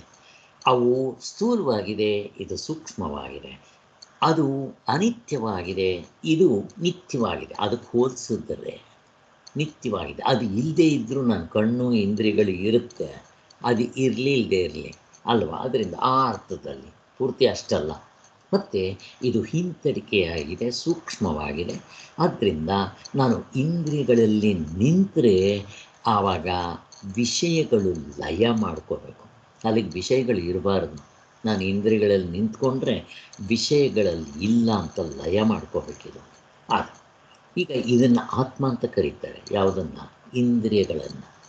ಸೊ ನೆಕ್ಸ್ಟ್ ಇದಕ್ಕಿಂತ ಹಿಂದೆ ಮನಸ್ಸಿಗೆ ಬರ್ತೀನಿ, ಬುದ್ಧಿಗೆ ಬರ್ತೀನಿ, ಚಿತ್ತಕ್ಕೆ ಬರ್ತೀನಿ, ಆಮೇಲೆ ಶುದ್ಧಾತ್ಮ, ಹೀಗೆ ಸ್ಟೆಪ್ ಬೈ ಸ್ಟೆಪ್ ಕರ್ಕೊಂಡು ಹೋಗ್ತಾರೆ ಅವರು. ಆಮೇಲೆ ಪ್ರಜಾಪತಿ, ಹೀಗೆಲ್ಲ ಹೇಳಿ ಕರ್ಕೊಂಡು ಹೋಗುತ್ತೆ. ಕೊನೆಗೆ ನಮ್ಮ ನಿಜವಾದ ಆತ್ಮನ್ನು ಇದೇ ಆತ್ಮ ಅಂತ ಹೇಳ್ತಾರೆ. ಯಮಧರ್ಮರಾಜ ಹೇಳಿದ್ದಕ್ಕೆ ನಚಿಕೇತ ತತ್ವದಲ್ಲಿ ನಿಂತು ಬಿಡ್ತಾರೆ ಅಷ್ಟೇ. ಇಲ್ಲೂ ಅಧ್ಯಾರೋಪಣೆ. ಏನು ಅಧ್ಯಾರೋಪ ಮಾಡಿದ್ರೆ ಇಲ್ಲಿ ವಿಷಯಗಳು ಹೊರಗಡೆ ಇವೆ, ಅವುಗಳನ್ನ ಬಿಟ್ಟು ನಾವು ಇಂದ್ರಿಯಕ್ಕೆ ಬರಬೇಕು. ಅದರ ಒಳಗಡೆ ಇದೆ, ಸೂಕ್ಷ್ಮವಾಗಿದೆ, ಆತ್ಮವಾಗಿದೆ, ಆನಂದವಾಗಿದೆ. ಮತ್ತು ಇದನ್ನು ಆತ್ಮ ನಿತ್ಯ ಅಂತ ಕರೀತಾರೆ. ಮತ್ತು ಇದು ಅಲ್ಲಿರೋ ಹೊರಗಡೆ ಇರೋ ಇಂದ್ರಿಯಗಳ ವಿಷಯಗಳನ್ನೆಲ್ಲ ವ್ಯಾಪಿಸಿದೆ. ಅಲ್ಲಿಗೆ ವಿಷಯಗಳು ಇಲ್ಲ, ಇಂದ್ರಿಯಗಳೇ ಇರೋದು. ಹಾಗೆ ಮನಸ್ಸಿಗೆ ಬಂದಾಗ, ಹೀಗೆ ಬುದ್ಧಿಗೆ ಬಂದಾಗ, ಆತ್ಮನಿಗೆ ಬಂದಾಗ, ಆತ್ಮ ಎಲ್ಲದಕ್ಕಿಂತ ಹಿಂದೆ ಇದ್ದಾನೆ. ಆತ್ಮನೇ ನಿಜವಾಗಲೂ ನನ್ನ ಸ್ವರೂಪ, ಅವನು ಆನಂದ ಸ್ವರೂಪ, ಇರುವ ಆನಂದ ಅವನೇ. ಆಮೇಲೆ ಅವನೇ ಒಳಗಿರೋದು, ಅವನೇ ಪ್ರತ್ಯೇಕಾತ್ಮನು, ಮತ್ತು ಅವನೇ ಎಲ್ಲದಕ್ಕಿಂತ ಇದು ಅಂತ ಹೇಳಿದ್ದೆ. ಈ ಮಿಕ್ಕಿರದೆಲ್ಲ ಅದರಲ್ಲಿ ನೋಡ್ರಿ, ಇಲ್ಲಿ super imposition followed by negation, ಅದು ತೆಗೆದಾಕ್ಬಿಟ್ರಿ. ವಿಷಯಗಳಲ್ಲ, ನೆಗೇಷನ್, ನೇತಿ. ಅದಾದಮೇಲೆ ಇಲ್ಲಿ ವಿಷಯಗಳು ಅಂದರೆ ಎಲ್ಲ ತೊಗೊಂಡ್ಬಿಡ್ಬೇಕು. ಇನ್ನೇನು ಬಿಡ್ತೀರಾ ಹೇಳ್ರಿ? ವಿಷಯಗಳು ಅಂದರೆ ಈಗ ನಾನು ಆಧ್ಯಾತ್ಮಿಕ, ಅಲ್ಲಿ ವಿಷಯಗಳು ಅಂದರೆ ಆದಿಭೌತಿಕ, ಆದಿದೈವಿಕ, ಕಾಲ ದೇಶ ಕಾರ್ಯಕಾರಣ ಎಲ್ಲ ಬಂದ್ಬಿಡ್ತು. ಹಾಗೆ ಸೊ ಇದು ಅಷ್ಟೇ, ಎಲ್ಲ ನೆಗೇಷನ್. ಸೊ ನಿಮ್ಗಿಷ್ಟು ಗೊತ್ತಾಯ್ತಲ್ಲ. ಈಗ ಇಲ್ಲಿಂದ ನಾನು ಮಾಡ್ಕೊಂಡು ಹೋಗ್ಬೇಕು. ಸೊ ಅಪವಾದ ಅಂದರೆ ಏನು? ಈ ಮೊದಲೇ ಗೊತ್ತು ಮಾಡಿಕೊಂಡಿರೋದನ್ನು ಅದು ಅಲ್ಲ ಅಂತ ತೆಗೆದಾಕ್ಬಿಡೋದು. ಸೊ ಇಷ್ಟು ನಿಮ್ಗೆ ಚೆನ್ನಾಗಿ ಅರ್ಥ ಆಯ್ತಲ್ಲ. ಈಗ ನಾನು 54ನೇ ಪೇಜ್ನಲ್ಲಿ ಇಲ್ಲಿಂದ ನಾನು ಮಾಡಬೇಕಾಗಿತ್ತು ಇಷ್ಟು ರಿವಿಷನ್, ಲೋಕಾನುಭವ ಪ್ರಕ್ರಿಯೆ. ಈಗ ಇದು ಬರೀ ಏನೋ ವೇದಾಂತದಲ್ಲಿ ಮಾಡ್ಕೊಂಡಿದ್ದಾರಾ, ಅಥವಾ ನಮ್ಮ ಲೌಕಿಕದಲ್ಲೂ ಕೂಡ ಈ ಅಧ್ಯಾರೋಪ ಅಪವಾದ ಇದೆಯಾ ಅಂತಂದರೆ ಇದೆ ಅಂತ ಹೇಳ್ತಾರೆ. ಈಗ ನಮಗೆ ತಿಳ್ಕೊಂಡ್ರೆ ಇನ್ನೂ ಚೆನ್ನಾಗಿ ಅರ್ಥ ಆಗುತ್ತೆ ಅಂತ. ಈಗ ಸೂರ್ಯ ಬೆಳಗ್ಗೆ ಹುಟ್ಟಿದ, ಮಧ್ಯಾಹ್ನ ತಲೆ ಮೇಲೆ ಬಂದ, ರಾತ್ರಿ ಸೂರ್ಯ ಮುಳುಗ್ದ ಅಂತೀವಿ. ಕರೆಕ್ಟ್ ತಾನೆ? ವ್ಯವಹಾರ ಮಾಡ್ತಾ ಇದ್ದೀವಿ ತಾನೆ? ನಿಜವಾಗ್ಲೂ ಏನು, ಸೂರ್ಯ ಹುಟ್ಟೋದು ಇಲ್ಲ, ಓಡಾಡೋದು ಇಲ್ಲ, ಅವನು ಹುಟ್ಟೋದು ಇಲ್ಲ, ಮುಳುಗೋದು ಇಲ್ಲ, ಮಧ್ಯಾಹ್ನದ ಹೊತ್ತು ನಡಿನೆತ್ತಿ ಮೇಲೆ ಬರೋದು ಇಲ್ಲ. ಮತ್ತು ಯಾಕೆ? ಭೂಮಿ ತಿರುಗ್ತಾ ಇದೆ. ಆ ಭೂಮಿ ತಿರುಗೋದ್ರ ಮೇಲೆ ಸೂರ್ಯ ಹುಟ್ಟುತ್ತಾನೆ, ಮುಳುಗ್ತಾನೆ. ಮೊದಲು ನಾವೆಲ್ಲ ಹಾಗೆ ಅಂದ್ಕೊಂಡಿದ್ದು, ಎಲ್ಲರೂ ತಿಳ್ಕೊಂಡಿದ್ದು ಸೂರ್ಯ ಹುಟ್ಟುತ್ತಾನೆ, ಮುಳುಗ್ತಾನೆ. ಈಗಲೂ ನಾವು ಹಾಗೆ ತಿಳ್ಕೊಂಡಿರ್ತೀವಿ, ತೊಂದರೆ ಇಲ್ಲ. ಬಟ್ ನಮಗಿವಾಗ ಗೊತ್ತದು, ಆದರೂ ವ್ಯವಹಾರ ಮಾಡ್ತೀವಿ. ವ್ಯವಹಾರ ಮಾಡುವಾಗ ಅದೇನು ತೊಂದರೆ ಇಲ್ಲ. ಈಗ ಸೈಂಟಿಸ್ಟು ಕೂಡ ಅವನು ಗೊತ್ತು, ನಮ್ಮೆಲ್ಲರಿಗೂ ಗೊತ್ತಿವಾಗ ಸೂರ್ಯ ಹುಟ್ಟಲ್ಲ, ಮುಳುಗಲ್ಲ, ಸೂರ್ಯ ತಿರುಗಲ್ಲ, ಅವನು ಇದ್ದ ಕಡೆ ಇರ್ತಾನೆ, ಭೂಮಿ ತಿರುಗುತ್ತೆ, ಎಲ್ಲ ಗ್ರಹಗಳು ಅವನ ಸುತ್ತುತ್ತೆ ಅಂತ. ಹಾಗೆ ಸೊ ಇದು ನಾವು ಅರ್ಥ ಮಾಡ್ಕೊಳ್ಳೋದಕ್ಕೋಸ್ಕರ, ಅರ್ಥ ಆದಮೇಲೆ ನಮ್ಗೆ ಹಾಗೆ ಕಾಣ್ತಾ ಇದ್ದರೂ ಕೂಡ ನಾವಿವಾಗ ಟೋಪಿ ಬೀಳಲ್ಲ. ಹೇಳುವಾಗ ವ್ಯವಹಾರದ ದೃಷ್ಟಿಯಿಂದ ಹೇಳ್ತೀವಿ, ಪರಮಾರ್ಥದ ದೃಷ್ಟಿಯಿಂದ ಕೇಳಿದ್ರೆ ಬಿಡ, ಭೂಮಿ ಸುತ್ತುತ್ತಾ ಇರೋ ಸೂರ್ಯ ಸುತ್ತಲ್ಲ ಅಂತೀವಿ. ಇದು ಒಂದು ಅರ್ಥ. ನಮ್ಮ ಲೌಕಿಕದಲ್ಲೂ ಕೂಡ ಇವುಗಳನ್ನ ಉಪಯೋಗಿಸ್ತಾ ಇರ್ತೀವಿ. ಈ ರೀತಿ ಇದಕ್ಕೆ ಶಂಕರಾಚಾರ್ಯರು ಕೂಡ ಒಂದು ಎಕ್ಸಾಂಪಲ್ ಕೊಡ್ತಾರೆ. ಈ ಮಕ್ಕಳಿಗೆ ನಾವು ಮಗ್ಗಿ ಹೇಳ್ಕೊಡ್ತೀವಿ, ಅಥವಾ ಕೂಡೋದು ಕಳಿಯೋದು ಹೇಳ್ಕೊಡ್ತೀವಿ. ಅದಕ್ಕೆ ಈ ಮಣಿಗಳಿರ್ತಾ ಇತ್ತು. 1ನೇ ಮಣಿ, 2ನೇ ಲೈನ್ನಲ್ಲಿ 2 ಮಣಿಗಳು, 3ನೇ ಲೈನ್ನಲ್ಲಿ 3 ಮಣಿಗಳು, ಹೀಗೆ 10ರವರೆಗೂ ಇರ್ತಾಯಿತ್ತು. ಆ ಮಣಿಗಳನ್ನಿಟ್ಕೊಂಡು 1, 2 ಎಣ್ಸೋದನ್ನೆಲ್ಲ ಹೇಳ್ಕೊಡ್ತಾಯಿದ್ರು. ಅವ್ರು ಕಲ್ತ ಮೇಲೆ ಈಗ ನೋಡ್ರಿ, ಇದು ಅಧ್ಯಾರೋಪ. ಈಗ ಮಣಿಗಳೇನು 1, 2, 3 ಅಲ್ಲ, ಕಲ್ತ್ಕೊಳ್ಳೋದಕ್ಕೋಸ್ಕರ ಕಲಿಸೋದು. ನೀವು ಕಲ್ತಾದ್ಮೇಲೆ ಬಿಸಾಕತ್ತೆ, ಬೇಕೇನೋ ಅದು. ಹಾಗೆ ಇದು ಅಷ್ಟೇ, ಅಧ್ಯಾರೋಪ. ಮೊದಲು ಎತ್ಕೊತಾನೆ, ನಾವೇ ತಂದು ಅದನ್ನು ಕಲ್ತ್ಕೊಳ್ಳೋದಕ್ಕೋಸ್ಕರ ಮಾಡಿದ್ದು. ಕೊನೆಗೆ ಅವನು ಕಲ್ತಾದ್ಮೇಲೆ ಬಿಸಾಕ್ರಿ, ಯಾತಕ್ಕೆ ಬೇಕು? ಸ್ಲೇಟ್ ಬೇಕಾ, ಬಡಪ ಬೇಕಾ, ಆ ಮಣಿಗಳು ಬೇಕೇನೋ. ಈಗ ನಾವು ಅಷ್ಟೇ, ದೊಡ್ಡವರಾದರೂ ಮಸಿ, ಇಂಕು, ಆಮೇಲೆ ಪೇಪರು ಎಲ್ಲ ಬರ್ಕೊತೀವಿ, ಎಲ್ಲ ಹೇಳ್ತೀವಿ, ಅಕ್ಷರಗಳು ಬರಿತೀವಿ, 26 ಅಕ್ಷರಗಳು, ABCD ಇವೆಲ್ಲ ಕಲ್ತ್ಕೊತೀವಿ. ಕಲ್ತಾದ ಮೇಲೆ ಈಗ ಆ ಪೇಪರ್ನಲ್ಲಿರೋದಕ್ಕೂ ಇಂಕು ಏನು ಸಂಬಂಧ? ನಮ್ಗೆ ಇಲ್ಲಿ ಪುಸ್ತಕ ಓದ್ತಾ ಇರ್ತೀವಿ, ಬರೆದಿರೋದು ಎಲ್ಲ, ಅದರ ಅರ್ಥನೇ ಬೇರೆ. ಅದು ಪೇಪರು ಅಲ್ಲ, ಇಂಕು ಅಲ್ಲ, ಪೆನ್ನು. ಅಧ್ಯಾರೋಪ ಅಲ್ವಾ? ಕಲ್ತ್ಕೊಳ್ಳೋಕ್ಕೆ, ಮಾಡೋದಕ್ಕೆ, ಅಕ್ಷರಗಳು ಕಲಿಯೋದಕ್ಕೆ ಇವೆಲ್ಲ ಉಪಯೋಗಿಸಿದ ಮೇಲೆ ಒಂದು ಸಾರಿ ನಾವು ಕಲ್ತ ಮೇಲೆ ಅದನ್ನು ಬಿಟ್ಬಿಡ್ತೀವಿ. ಫಸ್ಟ್ ಎತ್ಕೊತಾನೆ ಅದನ್ನು ಇಟ್ಕೊತೀವಿ, ನಮಗೇನೋ ಒಂದು ಲಾಭ ಇದೆ ಕಲ್ತ್ಕೊಳ್ಳೋದಕ್ಕೆ. ಕಲ್ತಾದ ಮೇಲೆ ಬಿಟ್ಬಿಡ್ತೀವಿ, ಬಟ್ ಅದನ್ನು ಉಪಯೋಗಿಸ್ಕೊಂಡು ಹೋಗ್ತೀವಿ, ತಪ್ಪೇನಿರಲ್ಲ. ಅಧ್ಯಾರೋಪ ಅಪವಾದ. ಇದಕ್ಕಿಂತ ಇನ್ನೇನು ಬೇಕೋ ಲೋಕದಲ್ಲಿ ಇದೆಯೋ ಇಲ್ವೋ ನಿಮಗೆ ಅಂತ ಹೇಳಿ. ಸೊ ಶಂಕರಾಚಾರ್ಯರು ಕೂಡ ಹೀಗೆ ಎಕ್ಸಾಂಪಲ್ ಕೊಡ್ತಾರೆ.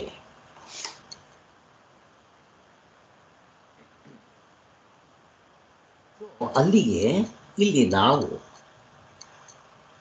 ಜಗತ್ತಿನ ಉತ್ಪತ್ತಿ ಮೊದಲಾದ ಉಪಾಯಗಳನ್ನು ಅವಲಂಬಿಸಿ ಇಲ್ಲಿ ನಾವು ಸೃಷ್ಟಿ ಸ್ಥಿತಿ ಲಯ ಹೇಳ್ತೀವಿ. ಮತ್ತು ಮೊನ್ನೆ ಕೂಡ ಪ್ರಪಂಚ ಹೆಂಗೆ ಸೃಷ್ಟಿಯಾಯಿತು ಅಂತ ಹೇಳಿದ್ರು ಅಲ್ವಾ? ಹೆಂಗೆ ಸೃಷ್ಟಿಯಾಯಿತು? ಈ ಸಾಂಖ್ಯರು ಪ್ರಧಾನದಿಂದ ಸೃಷ್ಟಿಯಾಯಿತು ಅಂತ ಹೇಳ್ತಾರೆ. ಸೈಂಟಿಸ್ಟ್ಗಳು ಆ್ಯಟಮಿಂದ, ಎಲೆಕ್ಟ್ರಾನ್, ಪ್ರೋಟಾನ್, ನ್ಯೂಟ್ರಾನ್ ಅಂತಾರೆ. ಈ ವೈಶೇಷಿಕರು ಜಿಣುಕುನಿಂದ, ಹಿಂಗೆ ಒಬ್ಬೊಬ್ಬರು ಒಂದೊಂದು ಏನೇನೋ ಹೇಳ್ತಾ ಬಂದರು. ಇಲ್ಲ ಆತ್ಮನಿಂದಲೇ ಸೃಷ್ಟಿಯಾಗಿದೆ ಅಂತ ಹೇಳಿದ್ರು. ಇದು ಅಧ್ಯಾರೋಪಣೆ. ಹೇಗಿದೆ ನೋಡ್ರಿ, ನಿಜವಾಗ್ಲೂ ಸೃಷ್ಟಿ ಆಯಿತಾ? ಆಗಿಲ್ಲ. ಆದ್ದರಿಂದ ಇಲ್ಲಿ ನಮ್ಮನ್ನು ತತ್ವದಲ್ಲಿ ನಿಲ್ಲಿಸೋದಕ್ಕೋಸ್ಕರ ಈ ಸೃಷ್ಟಿ ಕ್ರಮವನ್ನು ತೊಗೊಂಬರ್ತಾರೆ. ಇದು ಅಷ್ಟೇ, ಸೃಷ್ಟಿ ಕ್ರಮ, ಪ್ರಪಂಚದ ಸೃಷ್ಟಿ ಆಯಿತು ಅಂತ ಹೇಳೋದಕ್ಕೋಸ್ಕರ ಮಾಡ್ತಾರೆ. ಈಗ ನೋಡ್ರಿ, ಹಾಗಿದ್ದಿದ್ರೆ ಈಗ ತೈತರಿ ಉಪನಿಷತ್ನಲ್ಲಿ ಭೂತಗಳಿಂದ ಪರಮಾತ್ಮ ಒಬ್ಬನೇ ಇದ್ದ, ಅವನು ಯೋಚನೆ ಮಾಡ್ದ, ನಾನು ಅನೇಕ ಆಗಬೇಕು ಅಂತ ಹೇಳಿ ಆಕಾಶವನ್ನು ಸೃಷ್ಟಿ ಮಾಡ್ದ. ಯೋಚನೆ ಮಾಡಿ ಆಕಾಶ, ವಾಯುವನ್ನು, ಅಗ್ನಿ, ಜಲ, ಪೃಥ್ವಿ, ಹೀಗೆ. ಅದೇ ಬೃಹದಾರಣ್ಯಕ ಚಾಂದೋಗ್ಯ ಉಪನಿಷತ್ನಲ್ಲಿ ತ್ರಿವಿಕ್ರಣ ಅಂತ ಹೇಳಿದ್ದೆ. ಅಲ್ಲಿ ಅಗ್ನಿ, ಜಲ, ಪೃಥ್ವಿ ಮೂರನ್ನು ಹೇಳಿದ್ದಾರೆ. ಇಲ್ಲಿ ಪ್ರಶ್ನೆ ಕೇಳಿದ್ರೆ ಯಾಕೆ ಇಲ್ಲಿ 3 ಹೇಳಿದ್ದಾರೆ, ಅಲ್ಲಿ 5ರಿಂದ ಆಗುತ್ತೆ ಅಂತ ಹೇಳಿದ್ರೆ ಇದೆಲ್ಲ ಇಂಪಾರ್ಟೆಂಟ್. ಮತ್ತೇನು ಸೃಷ್ಟಿ ಆಯಿತು ಅಂತೆಲ್ಲ ಹೇಳಕ್ಕೆ ಬರ್ತಾ ಇರೋದಿಲ್ಲ, ನಿಮ್ಮನ್ನು ತತ್ವದಲ್ಲಿ ನಿಲ್ಲಿಸೋದಕ್ಕೋಸ್ಕರ. ಇವೆಲ್ಲ ಏನು ಅಧ್ಯಾರೋಪ. ಒಂದು ಸಾರಿ ತತ್ವದಲ್ಲಿ ನಿಂತ ಮೇಲೆ ಎಲ್ಲ ಹೊಡೆದಾಕ್ಬಿಡೋದು ಅಪವಾದ. ನಿಂತ ಮೇಲೆ ನೀವೇ ಹೊಡೆದಾಕ್ತೀರ. ಹೇಗೆ ನಾವು ತತ್ವದಲ್ಲಿ ನಿಂತ ಮೇಲೆ ನಾನು ಈ ಶರೀರ ನಾನು ಅಂದ್ಕೊಂಡಿದ್ನೋ, ಆಧ್ಯಾತ್ಮಿಕ ಆದಿಭೌತಿಕ ಇವೆಲ್ಲ ಅಂದ್ಕೊಂಡಿದ್ನ, ಇದು ಯಾವುದು ಇಲ್ಲ ಅಂತ ನೀವೇ ಹೊಡೆದಾಕ್ತಿರಲ್ವ, ಹಾಗೆ. ಸೊ ಇದೆಲ್ಲ ಹೀಗೆ. ಅದಕ್ಕೆ ಜಗತ್ತಿನ ಉತ್ಪತ್ತಿ, ಸ್ಥಿತಿ, ಉಪಾಯಗಳು ಇವೆಲ್ಲ. ಅದಕ್ಕೋಸ್ಕರ ಉಪಾಯಗಳು ಸತ್ಯವಲ್ಲ. ಮತ್ತೇನು ಉಪೇಯವನ್ನು ತಿಳಿಸೋದಕ್ಕೆ ಉಪಾಯಗಳು. ಹಾಗೆ ಅವಸ್ಥಾತ್ರಯ, ಪಂಚಕೋಶ ಇವೆಲ್ಲ ಉಪಾಯಗಳು. ಈ ಉಪಾಯಗಳಲ್ಲಿ ಅಧ್ಯಾರೋಪ, ಅದು super imposition followed by negation. ನಿಮ್ಗೆ ಇವಾಗೆಲ್ಲ ಹೇಳ್ತಾ ಇದ್ದೀನಿ ಎಲ್ಲೆಲ್ಲಿ ಏನೇನು ಸೂಪರ್ ಇಂಪೋಸಿಷನ್ ಮಾಡ್ತಾ ಇದ್ದೀವಿ ಅಂತ. ಹೀಗೆ ಆಚಾರ್ಯರು ಇವನ್ನೆಲ್ಲ ಹೇಳ್ತಾರೆ. ಅಧ್ಯಾರೋಪ ಅಂದರೆ ಏನು ಅಂತ ಪ್ಯಾರಾದಲ್ಲಿ ತೋರಿಸ್ತಾರೆ, 56ನೇ ಪೇಜು. ಈಗ ಪ್ರಾಂತಿಕವಾದ ಆತ್ಮತತ್ವ ಬೋಧನೆ ವಿಷಯದಲ್ಲಿ ಪ್ರಕ್ರಿಯೆಯನ್ನು ಹೇಗಿದ್ದಾರೆ ಅನ್ನೋದು ಆಚಾರ್ಯರ ಬಾಯಿಂದನೇ ಕೇಳೋಣ. ಸೇಮ್ 13ನೇ ಅಧ್ಯಾಯ ಇದ್ದು, ಆವಾಗಲೇ ಓದಿದ್ದಾಯಿತು, ಹೇಳಿದ್ದು ಆಯಿತು. ಇದು ಬರೀ ಉಪಾಧಿಯಿಂದ ಆಗಿರುವ ರೂಪವು ಮಿಥ್ಯಾಗಿದ್ದರೂ ಮೊದಲು ಅದು ನಿಜವಾಗಿರುವಂತೆ ತೋರಬೇಕಾಗುತ್ತದೆ ಅಲ್ವಾ? ಕೆಲವು ನಾವು ಮಾಡಿಕೊಂಡೋದು, ಕೆಲವು ಶಾಸ್ತ್ರ ಮಾಡೋದು, ಆಮೇಲೆ ತೆಗೆದಾಕ್ಬಿಡ್ತೀವಿ. ಹೆಂಗೆ ಭಗವದ್ಗೀತೆಯಲ್ಲಿ ಹೇಳ್ತಾರೆ, ಕ್ಷೇತ್ರಜ್ಞನಿಗೆ ಎಲ್ಲೆಲ್ಲಿಯೂ ಕೈಕಾಲುಗಳಿವೆ ಅಂತ ಬೋಧಿಸ್ತಾರೆ. ಪರಮಾತ್ಮ ಎಲ್ಲರ ಕೈಗಳು ಅವಂದೇ. ಈ ಇದರಲ್ಲಿ ವಿಶ್ವರೂಪ ದರ್ಶನ ತೋರಿಸಿದಾಗ ಅವನಿಗೆ ಎಷ್ಟು ಕೈಗಳಿರುತ್ತೆ ನೋಡ್ರಿ, ಎಲ್ಲ ಕೈಗಳು, ಎಲ್ಲ ಕಾಲುಗಳು, ತಲೆ ಎಲ್ಲ ಅವಂದೇ. ಹಾಗೆ ಹೇಳ್ತಾರೆ, ನಿಜವಾಗಲೂ ಬ್ರಹ್ಮನಿಗೆ ಕೈಕಾಲುಗಳಿದೆಯೇನೋ? ಇಲ್ಲ. ಹಾಗೆ ಇದು ಅಧ್ಯಾರೋಪ. ಆಮೇಲೆ ಯಾವ ವಿಧದ ಪ್ರಪಂಚವೂ ಇಲ್ಲದಿರುವ ಪರಮಾರ್ಥವನ್ನು ಹೇಳಿದಾಗ ಇವೆಲ್ಲ ತೆಗೆದಾಕ್ಬಿಡ್ತಾರೆ, ಇರೋದಿಲ್ಲ. ಇದು ಅಧ್ಯಾರೋಪ ಅಂದರೆ ನಿಜವಾಗಿಲ್ಲದನ್ನು ನಿಜವಾಗಿ ತತ್ವದಲ್ಲಿರುವಂತೆ ಅದಕ್ಕೆ ಸಂಬಂಧಿಸಿರುವುದಂತೆ ಕಲ್ಪಿಸಿ ಅದನ್ನು ಹೇಳಿ ನಾವು ಆ ತತ್ವದಲ್ಲಿ ನಿಂತ ಮೇಲೆ ಅದನ್ನು ನೆಗೇಷನ್ ತೆಗೆದಾಕ್ಬಿಡ್ತಾರೆ. ಆಗ ಅರ್ಥ ಆಯಿತು. ಅಧ್ಯಾರೋಪ ಅಂದರೆ ಇದು. ಅಪವಾದ ಅಂದರೆ ಏನು ಗೊತ್ತು ನಮಗೆ. ಇಲ್ಲಿ ಅಪವಾದ, ಅಪ ಪ್ಲಸ್ ವಾದ ಅಂದರೆ ತೆಗೆದು ಹಾಕುವುದು ಅಂತ ಅರ್ಥ. ಈಗ ಬೊಂಬುಗಳು ಕಟ್ಟಿದೆ ನಾನು, ಆ ಮೇಲ್ಗಡೆ 21 ದಿವಸ ನೀರು ಕ್ಯೂರಿಂಗ್ ಆಯಿತು, ಆಮೇಲೆ ಏನು ಮಾಡ್ತೀವಿ, ಅಪವಾದ ತೆಗೆದಾಕ್ಬಿಡೋದು ಅದು. ಹಾಗೆ ಸೊ ತೆಗೆದು ಹಾಕೋದಕ್ಕೆ ಹೇಳ್ತಾರೆ. ಹೀಗೆ ಮೊದಲು ತಪ್ಪಾಗಿ ತಿಳಿದಿದ್ದು ಸರಿಯಾಗಿ ತಿಳಿದ ಮೇಲೆ ಆ ತಪ್ಪಾಗಿ ತಿಳ್ಕೊಂಡಿದ್ದನ್ನು ತೆಗೆದಾಕ್ಬಿಡ್ತಾರೆ. ಈಗ ನಾನು ಆತ್ಮ, ನಾನು ಈ ಶರೀರ ಅಂತ ತಿಳ್ಕೊಂಡಿದ್ದೆ, ಗಾಢ ನಿದ್ರೆಯಲ್ಲಿ ಇದಲ್ಲ, ನನ್ನ ನಿಜವಾದ ಸ್ವರೂಪ ಆತ್ಮ ಅಂತ ತೆಗೆದೆ. ಏನು ಮಾಡಿದ್ವಿ ಇವಾಗ, ಈ ಶರೀರನ ಕಿತ್ತಾಕಿದ್ವಿ, ಅಪವಾದ. ನಾನು ಮಾಡ್ಕೊಂಡಿದ್ದೆ ಅಧ್ಯಾರೋಪ. ಆ ಶಾಸ್ತ್ರ ಅದನ್ನು ತೋರಿಸಿದಾಗ ನೋಡ್ರಿ, ಇನ್ನೊಂದು, ನಾವು ಯಾವಾಗ ತೆಗೆದಾಕ್ತೀವಿ, ನಮಗೆ ಯಾವುದು ಸರಿ ಇರುತ್ತೋ ಅದನ್ನು ಸತ್ಯ ಅಂದ್ಕೊಂಡಿರ್ತೀವಿ. ಎಲ್ಲಿವರೆಗೂ ಇನ್ನೊಂದು ಸತ್ಯ ನನಗೆ ತೋರೋವರೆಗೂ, ಅದು ತೋರಿದ ಮೇಲೆ ನಾವೇ ತೆಗೆದಾಕ್ತೀವಿ. ಈಗ ನೋಡ್ರಿ, ಹಾವು ಸತ್ಯ, ಹಾವು ಅಂದ್ಕೊಂಡಿದ್ದೆ, ಆಗ ಹಾವೇ ಸತ್ಯ, ಅದಕ್ಕೆ ನಡುಗ್ತಾ ಇದ್ದಿದ್ದು, ಆಮೇಲೆ ಭಯ ಆಗ್ತಾ ಇದ್ದಿದ್ದು, ಬೆವರ್ತಾ ಇದ್ದಿದ್ದು ಎಲ್ಲ ಹಗ್ಗ ಅಂತ ಗೊತ್ತಾಯಿತು. ಅದು ಅಧ್ಯಾರೋಪ. ಹಗ್ಗ ಅಂತ ಗೊತ್ತಾದಮೇಲೆ ನೀವು ಹಾವನ್ನ ಇಟ್ಕೊತೀರ, ತೆಗೆದಾಕ್ಬಿಡ್ತೀರ, ಅದಲ್ಲ ಅಂತ ಅಲ್ವಾ, ಹಾಗೆ ಅಂತ ಹೇಳ್ತಾರೆ. ಸೊ ಅಪವಾದ ಅಂದರೆ ತೆಗೆದಾಗ. ಇದು ಅಧ್ಯಾರೋಪ ಅಪವಾದ ಜೊತೆಯಲ್ಲಿರುತ್ತೆ. ಈಗ ನೋಡ್ರಿ, ಕನಸಿನಲ್ಲಿ ಕಂಡಾಗ ಅದು ಸತ್ಯ, ಅಧ್ಯಾರೋಪ ನಾನು ಮಾಡ್ಕೊಂಡಿರೋದೇ ಅದು ಅಲ್ವಾ, ಅಲ್ಲಿ ಯಾರು ಹೇಳಿದ್ರು ಗೊತ್ತಾಗಲ್ಲ, ಅದು ಆಗಿನ ಕಾಲಕ್ಕೆ ಸತ್ಯ. ಈಗ ಎಚ್ಚರಕ್ಕೆ ಬಂದಪ್ಪ, ಇಟ್ಕೊಳ್ರಿ ಸತ್ಯ ಅಂತ ಇಟ್ಕೊಂಡು ಕೂತ್ಕೊಳ್ರಿ. ಕನಸಿನಲ್ಲಿ ಹೆಂಡತಿ ಸತ್ತೋಗ್ಬಿಟ್ಟಿದ್ಲು, ಈಗ ಎಚ್ಚರದಲ್ಲಿ ಆಳ್ತೀರಾ? ಕನಸಿನಲ್ಲಿ ಲಾಟ್ರಿ ಟಿಕೆಟ್ ಹೊಡಿತು, ತೊಗೊಂಬಂದು ಇಲ್ಲಿ ಮಜಾ ಮಾಡೋಕ್ಕೆ ಬರುತ್ತಾ? ಇಲ್ಲ.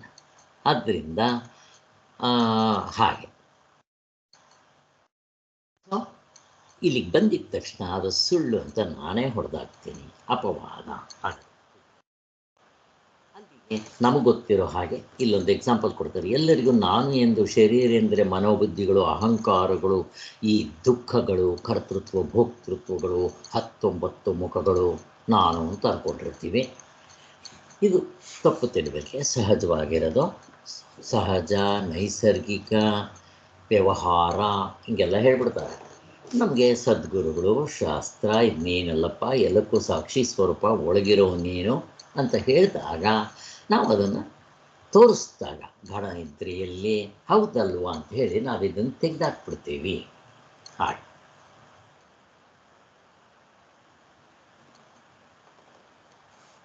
ಸೊ ಈಗ ಅಧ್ಯಾರೋಪ ಅಪವಾದ ಪ್ರಕ್ರಿಯೆ ವಿಶೇಷಗಳು. ಪರಮಾರ್ಥ ತತ್ವ ಬೋಧನೆಗೆ ಈ ಪ್ರಕ್ರಿಯೆ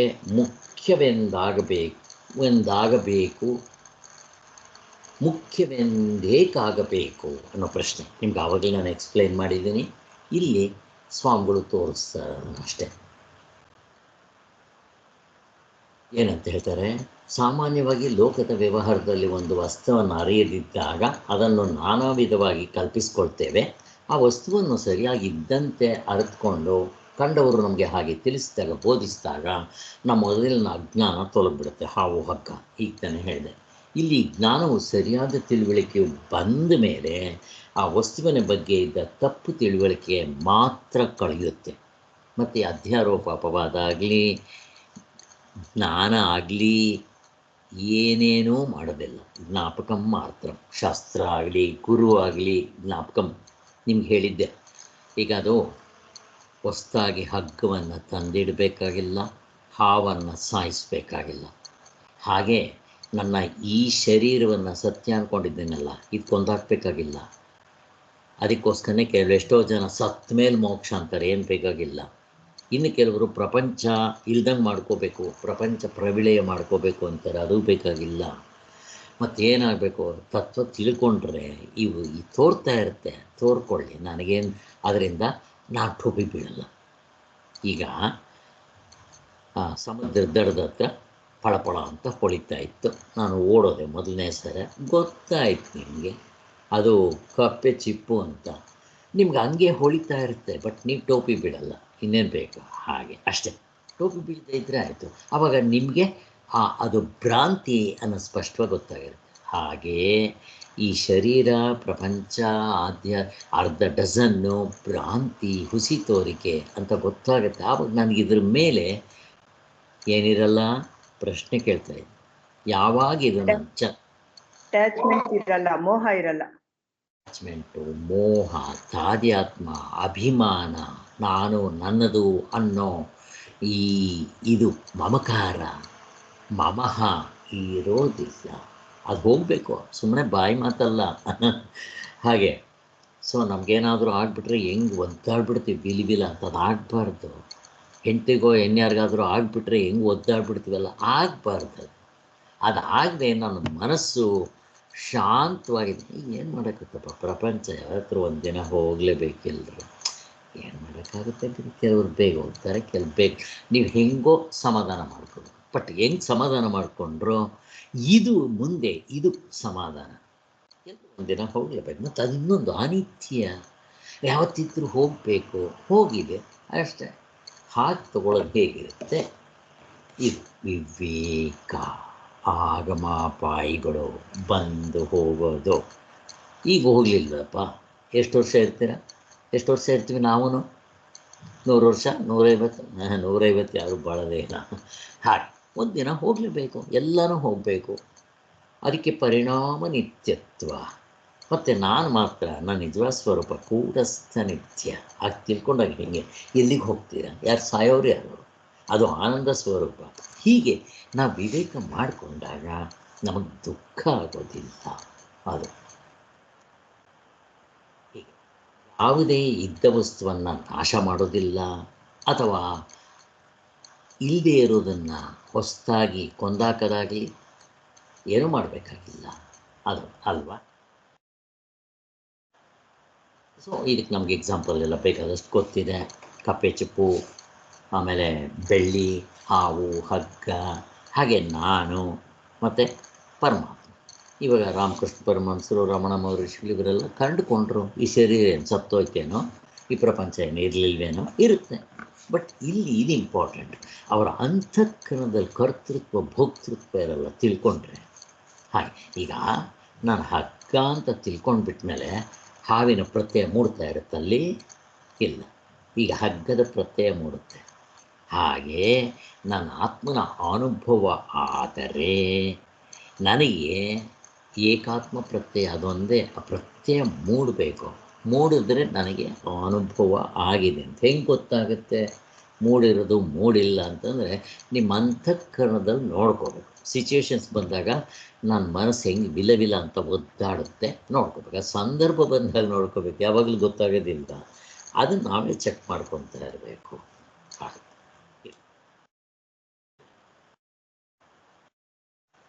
ಸೊ ಜ್ಞಾನದ ಸ್ವಭಾವ ಏನಪ್ಪ ಅಂದರೆ, ವಸ್ತು ಸ್ವರೂಪವನ್ನು ತೋರಿಸ್ಕೊಟ್ಟ ಮೇಲೆ ಅದನ್ನು ಅಲ್ಲಗಳೆದು ಅಷ್ಟೇ ಸರಿಯಾಗಿರೋ ವಸ್ತುವನ್ನು ತೋರಿಸ್ಬಿಡುತ್ತೆ. ಸೊ ಇದು ದೃಷ್ಟಾಂತಕ್ಕೆ. ಹೀಗೆ ನಮ್ಮ ನಿಜವಾದ ಸ್ವರೂಪ ಅದ್ವಿತೀಯ ಬ್ರಹ್ಮವನ್ನು ತೋರಿಸ್ಕೊಟ್ಟ ಮೇಲೆ ಈ ಅವಸ್ಥೆ ಒಳಗಡೆ ಇರೋ ಅರ್ಧ ಡಜನ್, ಇಲ್ಲಿ ಸ್ವಾಮಿಗಳು ನಾನು ಮತ್ತು ಜಗತ್ತು, ಜೀವ ಜಗತ್ತು ತೋರುತ್ತಾ ಇರೋದಿಲ್ಲ, ಅವು ಇಲ್ದಂಗಾಗ್ಬಿಡುತ್ತೆ ಅಂತ. ಸೊ ಅಲ್ಲಿಗೆ ತಪ್ಪು ತಿಳುವಳಿಕೆಯನ್ನು ಮಾತ್ರ ಬ್ರಹ್ಮವಿದ್ಯೆ ಕಳೆಯುತ್ತೆ ಹೊರತು ಇಷ್ಟೇ ಅದು ಮಾಡೋದು, ಇನ್ನೇನು ಮಾಡೋದಿಲ್ಲ. ನಾಶ ಮಾಡೋದಾಗಲಿ, ಹೊಸ್ದಾಗಿ ಹಗ್ಗ ತಂದಿಡೋದಾಗಲಿ, ಅಥವಾ ಹಾವನ್ನು ಸಾಯಿಸೋದಾಗಲಿ, ಯಾವುದೂ ಆಗೋದಿಲ್ಲ. ಇದ್ದದ್ದು ಬ್ರಹ್ಮ ಸ್ವರೂಪವನ್ನು ಇದ್ದಂತೆ ತಿಳಿಸ್ಕೊಟ್ಟು ಮೊದಲಿಗೆ ಇದ್ದ ತಪ್ಪು ತಿಳುವಳಿಕೆಯನ್ನು ಮಾತ್ರ ಕಳೆಯುತ್ತೆ ಅಂತ ಆಚಾರ್ಯರು ಇದನ್ನು ಬೃಹದಾರಣ್ಯಕ ಉಪನಿಷತ್ನಲ್ಲಿ ಎಲ್ಲ ಕಡೆ ತೋರಿಸ್ಕೊಡ್ತಾರೆ. ಅದು ಅದೇ ಸೇಮ್ ಬರುತ್ತೆ.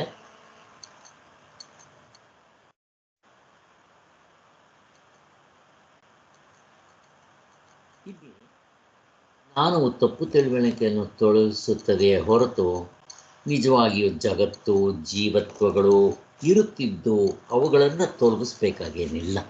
ಅದು ಯಾವಾಗಲೂ ಹಾಗೇ ಇರುತ್ತೆ. ಇಷ್ಟಂತೂ ನಮ್ಗೆ ಅರ್ಥ ಆಯಿತು. ಸೊ ಇದಕ್ಕೆಲ್ಲ ಶ್ರುತಿಯಲ್ಲೂ ಬೇಕಾದಷ್ಟು ಕಡೆ ಹೇಳ್ತಾರೆ, ಬ್ರಹ್ಮೈವೇದಂ ವಿಶ್ವಮಾತ್ಮೈವೇದಂ ಸರ್ವಂ ವಾಸುದೇವಂ ಸರ್ವಂ ನೇಹ ನಾನಾಸ್ತಿ ಕಿಂಚಿನ.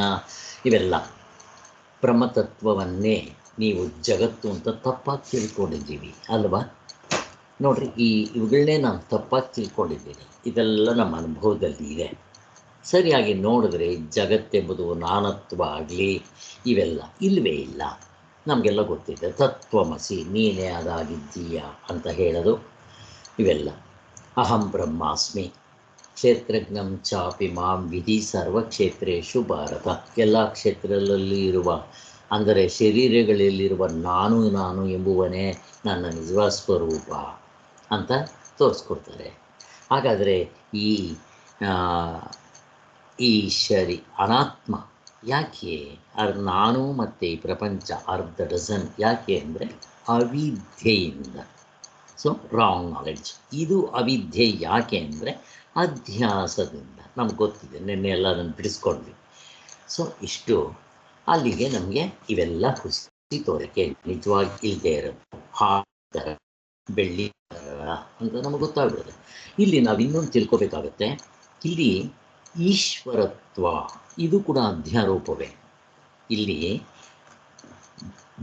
ಜೀವತ್ವ ಈಶ್ವರತ್ವ, ನಿನ್ನೆನೋ ಏನೋ ಮೊನ್ನೆ ಇದ್ರ ಬಗ್ಗೆ ಸ್ವಲ್ಪ ಮಾತಾಡಿದ್ವಿ. ಎಲ್ಲ ಒಂದೇ.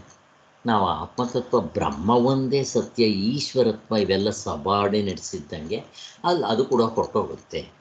ಹಾಗೆ ಈಗ ಸೃಷ್ಟಿ ಸ್ಥಿತಿ ಲಯ, ಬ್ರಹ್ಮ ವಿಷ್ಣು ಮಹೇಶ್ವರರು. ನೀವು ತತ್ವದಲ್ಲಿ ನಿಂತಾಗ ಸೃಷ್ಟಿ ಆಯ್ತಾ? ಇಲ್ಲ. ಬ್ರಹ್ಮ ಯಾಕೆ ಬೇಕು ಇವಾಗ? ಸೃಷ್ಟಿನೇ ಆಗದೆ ಇದ್ಮೇಲೆ ಬ್ರಹ್ಮ ಯಾಕೆ ಬೇಕು? ಅದನ್ನು ಸೃಷ್ಟಿ ಮಾಡೋದಕ್ಕೆ ಬ್ರಹ್ಮ, ಅದನ್ನು ಸ್ಥಿರವಾಗಿ ಇಡೋದಕ್ಕೆ ವಿಷ್ಣು, ಮತ್ತು ಪ್ರಳಯ ಮಾಡೋದಕ್ಕೆ ಶಿವ ಬೇಕು. ಸೃಷ್ಟಿನೇ ಆಗಿಲ್ವೇ? ಹುಟ್ಟಿದ್ರೆ ತಾನೇ ಇದೆಲ್ಲ ಸಾಯಬೇಕಾದ್ರೆ. ಏನೂ ಆಗಿಲ್ವೇ? ಮತ್ತು ಇವ್ರದ್ದೇನಿದೆ ಪೋರ್ಟ್ಫೋಲಿಯೋ? ಏನೂ ಇಲ್ಲ. ಹಾಗೆ ಅವಾಗ ಏನಾಗುತ್ತೆ, ಇವೆಲ್ಲ ನೆಗ್ಗೆಟ್ ಆಗಿಬಿಡ್ತಾರೆ, ಯಾರೂ ಇರೋದು. ಮತ್ತು ಈ ಬ್ರಹ್ಮ ವಿಷ್ಣು ಮಹೇಶ್ವರ ಸೃಷ್ಟಿಕರ್ಮ ಪಂಚಭೂತಗಳು ಈ ಅರ್ಧ ಡಜನ್ನು ಅದರ ಸೊಲ್ಲೇ ಇರೋಲ್ಲ. ನಿದ್ದೆಯಲ್ಲಿ ತೋರಿಸ್ರಿ, ನನಗೆ ನಿದ್ದೆಯಲ್ಲಿ ತೋರಿಸ್ರಿ ಬ್ರಹ್ಮ ವಿಷ್ಣು ಮಹೇಶ್ವರನ ಇರೋಲ್ಲ. ಇದು ಸಾಂಪ್ರದಾಯಿಕ ಪ್ರಕ್ರಿಯೆ ಅಂತ. ಈಗ ಪೂರ್ಣಾನುಭವ ಸಿದ್ಧ ಪ್ರಕ್ರಿಯೆ ಅಂತ ತಗೊಂಡ್ಬರ್ತಾರೆ ಸ್ವಾಮಿಗಳು. ಶಾಸ್ತ್ರಗಳಲ್ಲಿ ಇದಕ್ಕೆಲ್ಲ ಎಕ್ಸಾಂಪಲ್ ಕೊಟ್ಕೊಂಡು ಹೋಗ್ತಾರೆ. ಎಲ್ಲ ಎಕ್ಸಾಂಪಲ್ಗಳು ಒಂದೇ ಅರ್ಥ. ನಿಮ್ಗೆ ಅಲ್ಲಲ್ಲಿ ಸ್ವಲ್ಪ ಅದರ ಸಾರಾಂಶ ಹೇಳ್ತೀನಿ. ಇಂಪಾರ್ಟೆಂಟ್ ಇಷ್ಟೇ, ಇಷ್ಟು ತಿಳ್ಕೊಂಡ್ರೆ ಬೇಕಾದಷ್ಟು ಆಯಿತು. ಅಪವಾದ ವಿಧಾನವೂ ಕೂಡ ಅನುಭವ ಸಿದ್ಧವಾದ ಪ್ರಕ್ರಿಯೆ ಆಗಿದೆ ಅನ್ನೋದನ್ನು ತೋರಿಸ್ಕೊಡ್ತಾರೆ. ಅಪವಾದ ಹಿಂದೆ ಎಲ್ಲ ಅಧ್ಯಾರೋಪ ತಿಳಿಸಿದ್ರು, ಅದೇ ರೀತಿ ಅಪವಾದವೂ ಕೂಡ. ಮೊದಲನೇದಾಗಿ ಪೂರ್ಣಾನುಭವವನ್ನು ವಿಚಾರಿಸುವಾಗಲೂ ನಾನು ಎಂಬ ಅನಿಸುವಿಕೆಯಿಂದ ಸಹಜವಾಗಿ ತೋರುವ ಪ್ರಪಂಚವು ಈ ನಾನೆಂಬ ಅನಿಸುವಿಕೆ ಸಾಕ್ಷಿಯಾದ ತಾನೇ ತಾನಾದ ಸ್ವರೂಪದಲ್ಲಿ ತೋರ್ಕೊಳ್ತಾ ಇದೆ. ಎಲ್ಲ ನಮ್ಗೆ ಗೊತ್ತಿರುತ್ತೆ ಅಲ್ವಾ? ನೋಡ್ರಿ, ಸೊ ನಿಜವಾದ ಸಾಕ್ಷಿ ಸ್ವರೂಪ, ಅದರಲ್ಲಿ ನಾನು ನತ್ತು ತೋರ್ತಾ ಇದೆ. ಈಗ ಕನಸು ನೋಡ್ಕೊಡ್ರಿ, ಕನಸಿನ ಅವಸ್ಥೆಯಲ್ಲಿ ಏನಾಗುತ್ತೆ, ನಾನೇ ಅಲ್ಲಿರುತ್ತೆ, ನಾನೊಬ್ಬನೇ. ಜಾನ್ಸನ್ ಕತೆ ಹಾಗೆ. ಅಲ್ಲಿ ಎಲ್ಲವೂ ನಾನೇ ಹಾಕಿ ತೋರ್ತಾ ಇದ್ದೀನಿ ಅಷ್ಟೇ. ರೂಪವನ್ನು ಬಿಟ್ಟು ಅದರ ಹೊರತಾಗಿ ಬೇರೆಯಾಗಿ ಪ್ರಪಂಚದ ತೋರಿಕೆ ಸ್ವತಂತ್ರವಾಗಿ ಎಲ್ಲಾದರೂ ಇರುತ್ತಾ? ಹಗ್ಗವನ್ನು ಬಿಟ್ಟು ಹಾವು ಸ್ವತಂತ್ರವಾಗಿರುತ್ತಾ? ಕಪ್ಪೆ ಚಿಪ್ಪನ್ನು ಬಿಟ್ಟು ಬೆಳ್ಳಿ ತೋರೋದಕ್ಕೆ ಸಾಧ್ಯನಾ? ಇಲ್ಲ ಅಲ್ವಾ? ಹಾಗೇ ಆತ್ಮನ ಬಿಟ್ಟು ಈ ಅನಾತ್ಮಕ್ಕೆ ಅಸ್ತಿತ್ವ ಇದೆಯಾ? ಇಲ್ಲ. ಎಚ್ಚರ ಕನಸು ಯಾಕಿಲ್ಲ? ಆತ್ಮನ ಬಿಟ್ಟಿರೋದ್ರಿಂದ ಅಷ್ಟೇ.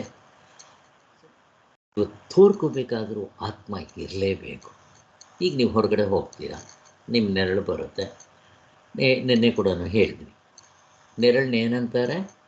ಡಿಪೆಂಡೆಂಟ್, ನೀವು ಇಂಡಿಪೆಂಡೆಂಟ್. ಅದು ಇರಲಿ ಇಲ್ಲದೆ ಇರಲಿ, ನೀವು ಇದ್ದಿರ್ತೀರಲ್ವೋ. ಇವಾಗ ನೀವು ಒಳಗೆ ಬಂದರೆ ನೆರಳಿಲ್ಲ, ನೀವಿರಲ್ವೇನೋ? ಇರಪ್ಪ ನೆರಳಿಲ್ಲ, ನಾನು ಇರೋಲ್ಲ ಅಂತ ಏನಾದರೂ ಅನ್ಕೊತೀವ? ಏನಿಲ್ಲ. ಇದು ತೋರಿ ಹಾರೋದು. ಹಾಗೆ ನೀವು ಶರೀರವನ್ನು ನೆರಳು ಥರ ನೋಡೋಕ್ಕೆ ಬಂದರೆ, ಬಟ್ ನಿಮ್ಮ ನೆರಳನ್ನು ಸುಳ್ಳು ಅಂತ ನಿಮಗೆ ಚೆನ್ನಾಗಿ ಗೊತ್ತು. ಯಾಕೆ ಅಂತಂದರೆ ಇದಕ್ಕಿಂತ ಹಿಂದಡಿಕೆ ಸತ್ಯವಾಗಿರೋದು ನಾನು ತೋರಿಸಿದ್ದೀನಿ. ಮಕ್ಕಳು ಆ ನೆರಳನ್ನೇ ನಾನು ಅಂದ್ಕೊಂಡ್ಬಿಡ್ತಾರೆ. ಹೇಳಿದ್ದೆ ಅಮ್ಮ, ಆ ನಾಯಿ ಆ ಮಿರರ್ ಅವಸ್ಕೋಗ್ಬಿಟ್ಟಿದ್ದೆ ಆ ಥರ. ಆದ್ದರಿಂದ ಈಗ ನಮಗೆ ಈ ಶರೀರವೂ ಕೂಡ ನೆರಳು ಥರ ನೋಡೋದು ಬರಬೇಕು. ಎಲ್ಲಿ ನಿಂತ್ಕೋಬೇಕು ನೀವು? ಅವಾಗ ನಿಮ್ಗೆ ಇನ್ನೊಂದು ಸತ್ಯ ತೋರಿಸಿದ್ರೆ ತಾನೇ ಇದನ್ನು ನೆರಳು ಅಂತ ನೋಡೋದು. ಬರೀ ನೆರಳನ್ನೇ ನಾನು ಹೇಳಿದ್ದರೆ ಒಪ್ಕೊತಾ ಇದ್ದರೆ ನಿಮ್ಮ ಶರೀರ ತೋರಿಸ್ತೆ. ನೀವು ಮನೆ ಒಳಗೆ ಹೋಗ್ರಿ, ಇಲ್ಲ. ಹೊರಗಡೆ ಬಂದರೆ ತೋರುತ್ತೆ. ಒಂದು ಇದ್ದಿದ್ರೆ ಎರಡು ತೋರ್ಬೋದು, ತೋರಲಿ. ನೀವಲ್ಲ ಅದು. ನಿಮ್ಗೆ ಅದ್ರ ಮೇಲೆ ಮೋಹ ಇದೆಯಾ?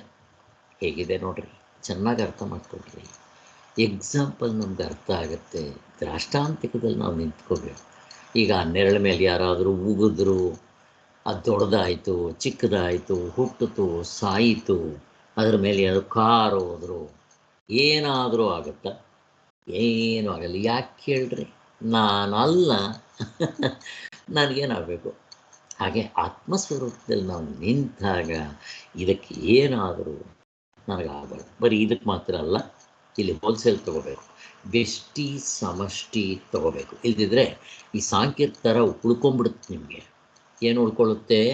ಪ್ರಕೃತಿ ಸತ್ಯ, ಪುರುಷ ಸತ್ಯ, ಮತ್ತು ಪಾತಂಜಲಿಗಳಿಗೆ ಈಶ್ವರ ಸತ್ಯ. ನೋಡ್ರಿ, ಈಶ್ವರನಲ್ಲಿ ನೆಗೆಟ್ ಮಾಡಿದ್ರು, ಅವ್ರಿಗೆ ಅದು ಸತ್ಯನೇ. 3 ಸತ್ಯ ಇಟ್ಕೊತಾರೆ. ನನ್ನ ಒಳಗಡೆ ಇರೋ ಬ್ರಹ್ಮ ಸತ್ಯ, ಅವನು ನಿಮಗೆ ಬೇರೆ, ನನಗೆ ಬೇರೆ, ಅದು ಬೇರೆ. ಅದರ ಜೊತೆಗೆ ಈಶ್ವರ ಸತ್ಯ. ನಮ್ಮ ವೇದಾಂತದಲ್ಲಿ ಈಶ್ವರ ಇರಲ್ಲ. ಸೊ ಸೃಷ್ಟಿ ಸ್ಥಿತಿ ಲಯ ಇವೆಲ್ಲ ಹೇಳ್ಕೊತೀವಿ, ಬಟ್ ಆ ಈಶ್ವರ ಇರಬೇಕಾಗಿಲ್ಲ. ಎಲ್ಲವೂ ಅಧ್ಯಾರೋಪ. ಈಶ್ವರ ಅಂತ ಯಾರು ತಂದು ಹಾಕಿರೋದು? ಶಾಸ್ತ್ರ. ಅದನ್ನು ತೆಗೆದಾಕ್ತಾ ಇದೆ ಅಷ್ಟೇ. ಯಾಕೆ ಈಶ್ವರ ಅಂತ ತೆಗೆದಾಕ್ತು? ಈಶ್ವರ ಅಂದರೆ ಒಬ್ಬ ಕರ್ಮ ಮಾಡೋದಕ್ಕೆ, ಫಲ ಕೊಡೋದಕ್ಕೆ ಒಬ್ಬ ಈಶ್ವರ ಬೇಕು. ಅವನವ ಅದಷ್ಟೇ ಕೊಡೋದಿಲ್ಲ. ಅದಕ್ಕೋಸ್ಕರ ಈಶ್ವರನ ತಂದು ಹಾಕಿತ್ತು. ಈಗ ನೀವು ತತ್ವದಲ್ಲಿ ನಿಂತ ಮೇಲೆ ಕರ್ಮ ಥಿಯರಿ ಅಲ್ಲಪ್ಪ. ಶರೀರನ ಇಲ್ಲದೆ ಇದ್ಮೇಲೆ ಕರ್ಮ ಥಿಯರಿಯಲ್ಲಿ ಕಾರ್ಯ ಕಾರಣ ಎಲ್ಲಿ? ಆದ್ದರಿಂದ ಈಶ್ವರ ಯಾಕೆ ಬೇಕಿನ್ನ? ಬೇಕಾಗಿಲ್ಲ. ಹೀಗೆ ತಗೊಳ್ತಾ ಹೋಗಬೇಕು. ಸೊ ಅಲ್ಲಿಗೆ ಹೀಗೆ ತೆಗೆದಾಗ್ತವ್ರದ್ದು. ಸಾಕ್ಷಿ ಸ್ವರೂಪವನ್ನು ಇಳಿದು ಅದರ ಹೊರತಾಗಿ ಬೇರೆಯಾಗಿ ಪ್ರಪಂಚದ ತೋರಿಕೆ ಸ್ವತಂತ್ರರಾಗಿ ಎಂದೂ ಯಾವಾಗಲೂ ಇರೋದಿಲ್ಲ. ಪ್ರಪಂಚವಿದೆ, ನಾನಿದ್ದೇನೆ ಅಂತ ಹೇಳುವಾಗ ತಪ್ಪದೇ ಸಾಕ್ಷಿ ಸ್ವರೂಪದ ಆಧಾರದಿಂದಲೇ ಹೇಳಬೇಕು ಅಲ್ವಾ? ಇಲ್ಲಿ ಸುರೇಶ ನೀನು ಹೇಳ್ತಾ ಇದೆಯಲ್ಲ, ಇಲ್ಲಿ ನಾವು ಅರ್ಥ ಮಾಡ್ಕೋಬೋದು. ಈಗ ಪೂರ್ಣಮದಂ ಪೂರ್ಣಮಿದಮಗೂ ಹೆಲ್ಪ್ ಆಗುತ್ತೆ ಇಲ್ಲಿ.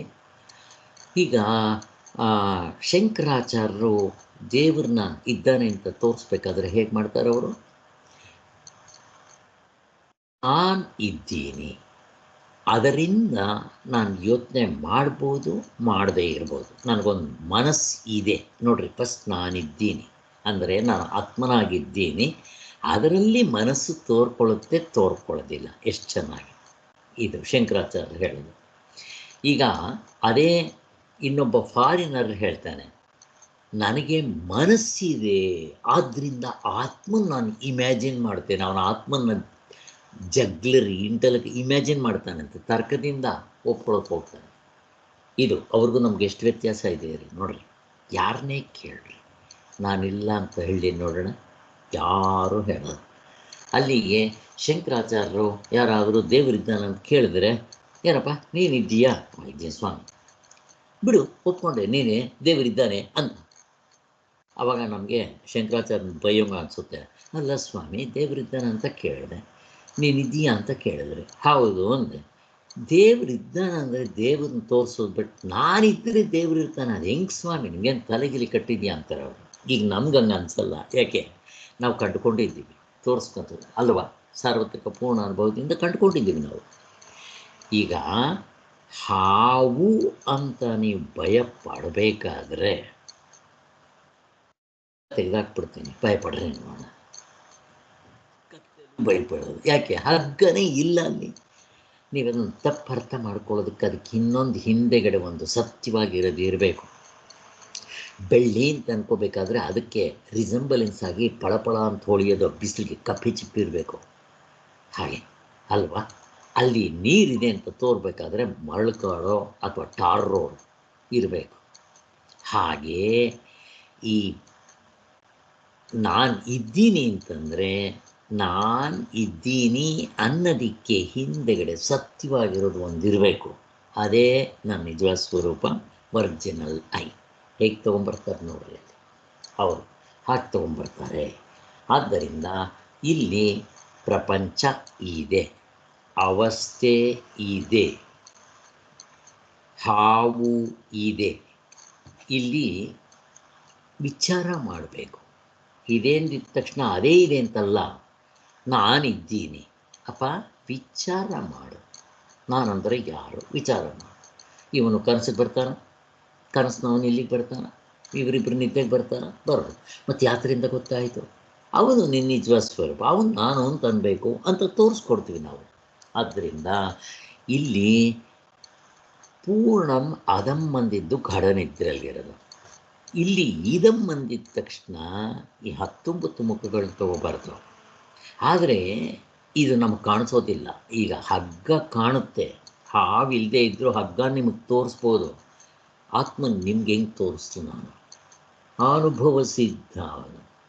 ಈಗ ನೀವು ಆತ್ಮ ಇಲ್ಲದೆ ನಾನಿದ್ದೀನಿ ಅಂತ ಅನ್ರಿ ನೋಡೋಣ. ಮತ್ತು ಕನಸಿನಲ್ಲಿ ಯಾಕೆ ಅನ್ನಲ್ಲ, ನಿದ್ದೆಯಲ್ಲಿ ಯಾಕೆ ಅನ್ನಲ್ಲ ನಾನಿದ್ದೀನಿ ಅಂತ ಅಂತೀರಾ? ಅಲ್ಲಿ ಆತ್ಮನ್ನೇ ಹೇಳ್ತೀರಿ. ಇಲ್ಲೇನು ಮಾಡ್ತೀರಾ? ಈ ಡೂಪ್ಲಿಕೇಟ್ ನಾನು ಅಂತೀರ. ಇಲ್ಲಿ ಡೂಪ್ಲಿಕೇಟ್ ನಾನು ಅಂತ ತೋರ್ಬೇಕಾದ್ರೆ ಹಿಂದೆಗಡೆ ಆತ್ಮ ಇರಲೇಬೇಕು. ಅವನು ನಿದ್ದೆಯಲ್ಲಿದ್ದಾನೆ, ಎಚ್ಚರದಲ್ಲಿದ್ದಾನೆ, ಕನಸಿನಲ್ಲಿದ್ದಾನೆ. ಅವನು ಇಲ್ದಂಗೆ ಆಗೋಲ್ಲ, ಬದಲಾವಣೆ ಆಗೋದಿಲ್ಲ. ಇದಕ್ಕಿಂತ ಇನ್ನೇನು ಬೇಕು ನಿಮಗೆ? ಈ ಶರೀರ ಮತ್ತು ಇದರಲ್ಲಿರೋ 19 ಮುಖಗಳು ಆಬ್ಜೆಕ್ಟ್, ನಿಮ್ಗೆ ಆಬ್ಜೆಕ್ಟ್ ಆಗಿದೆ ಅಲ್ವಾ?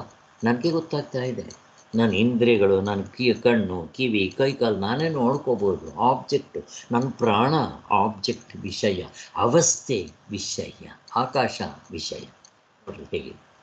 ಸೊ ಹೀಗೆ ತೊಗೊಂಬರ್ತಾರೆ. ತಪ್ಪದೇ ಸಾಕ್ಷಿ ಸ್ವರೂಪದ ಆಧಾರದಿಂದಲೇ ಹಾಗೆ ಹೇಳಲು ಸಾಧ್ಯವಾಗುತ್ತೆ ಹೊರತು ಬೇರೆ ಗತಿ ಇಲ್ಲ. ಹಾಗೆ ನಾವು ಹೇಳುವಾಗ ನಾನಿದ್ದೀನಿ, ಪ್ರಪಂಚ ಇದೆ, ಅವಸ್ಥೆ ಇದೆ, ಕಾಲ ಇದೆ, ದೇಶ ಇದೆ, ಹಾಗೆ ಹೇಳ್ತೀವಿ ನಾವು ಅಲ್ವಾ? ಹಾಗೆ. ಸೊ ಇದು ಗಾಢನಿದ್ರೆಯಲ್ಲಿ ಅದನ್ನು ಎಲ್ಲ ಹೇಳಿದ್ವಲ್ಲ ಅದು. ಹೀಗೆ ಪ್ರಪಂಚಕ್ಕಾಗಿ ಈ ಅವಸ್ಥೆ ಒಳಗಡೆ ಇರೋ ಅರ್ಧ ಡಜನ್ಗೆ ನಿಜವಾಗಲೂ ಅಸ್ತಿತ್ವ ಇಲ್ಲ ಅಂತ. ಮತ್ತೆ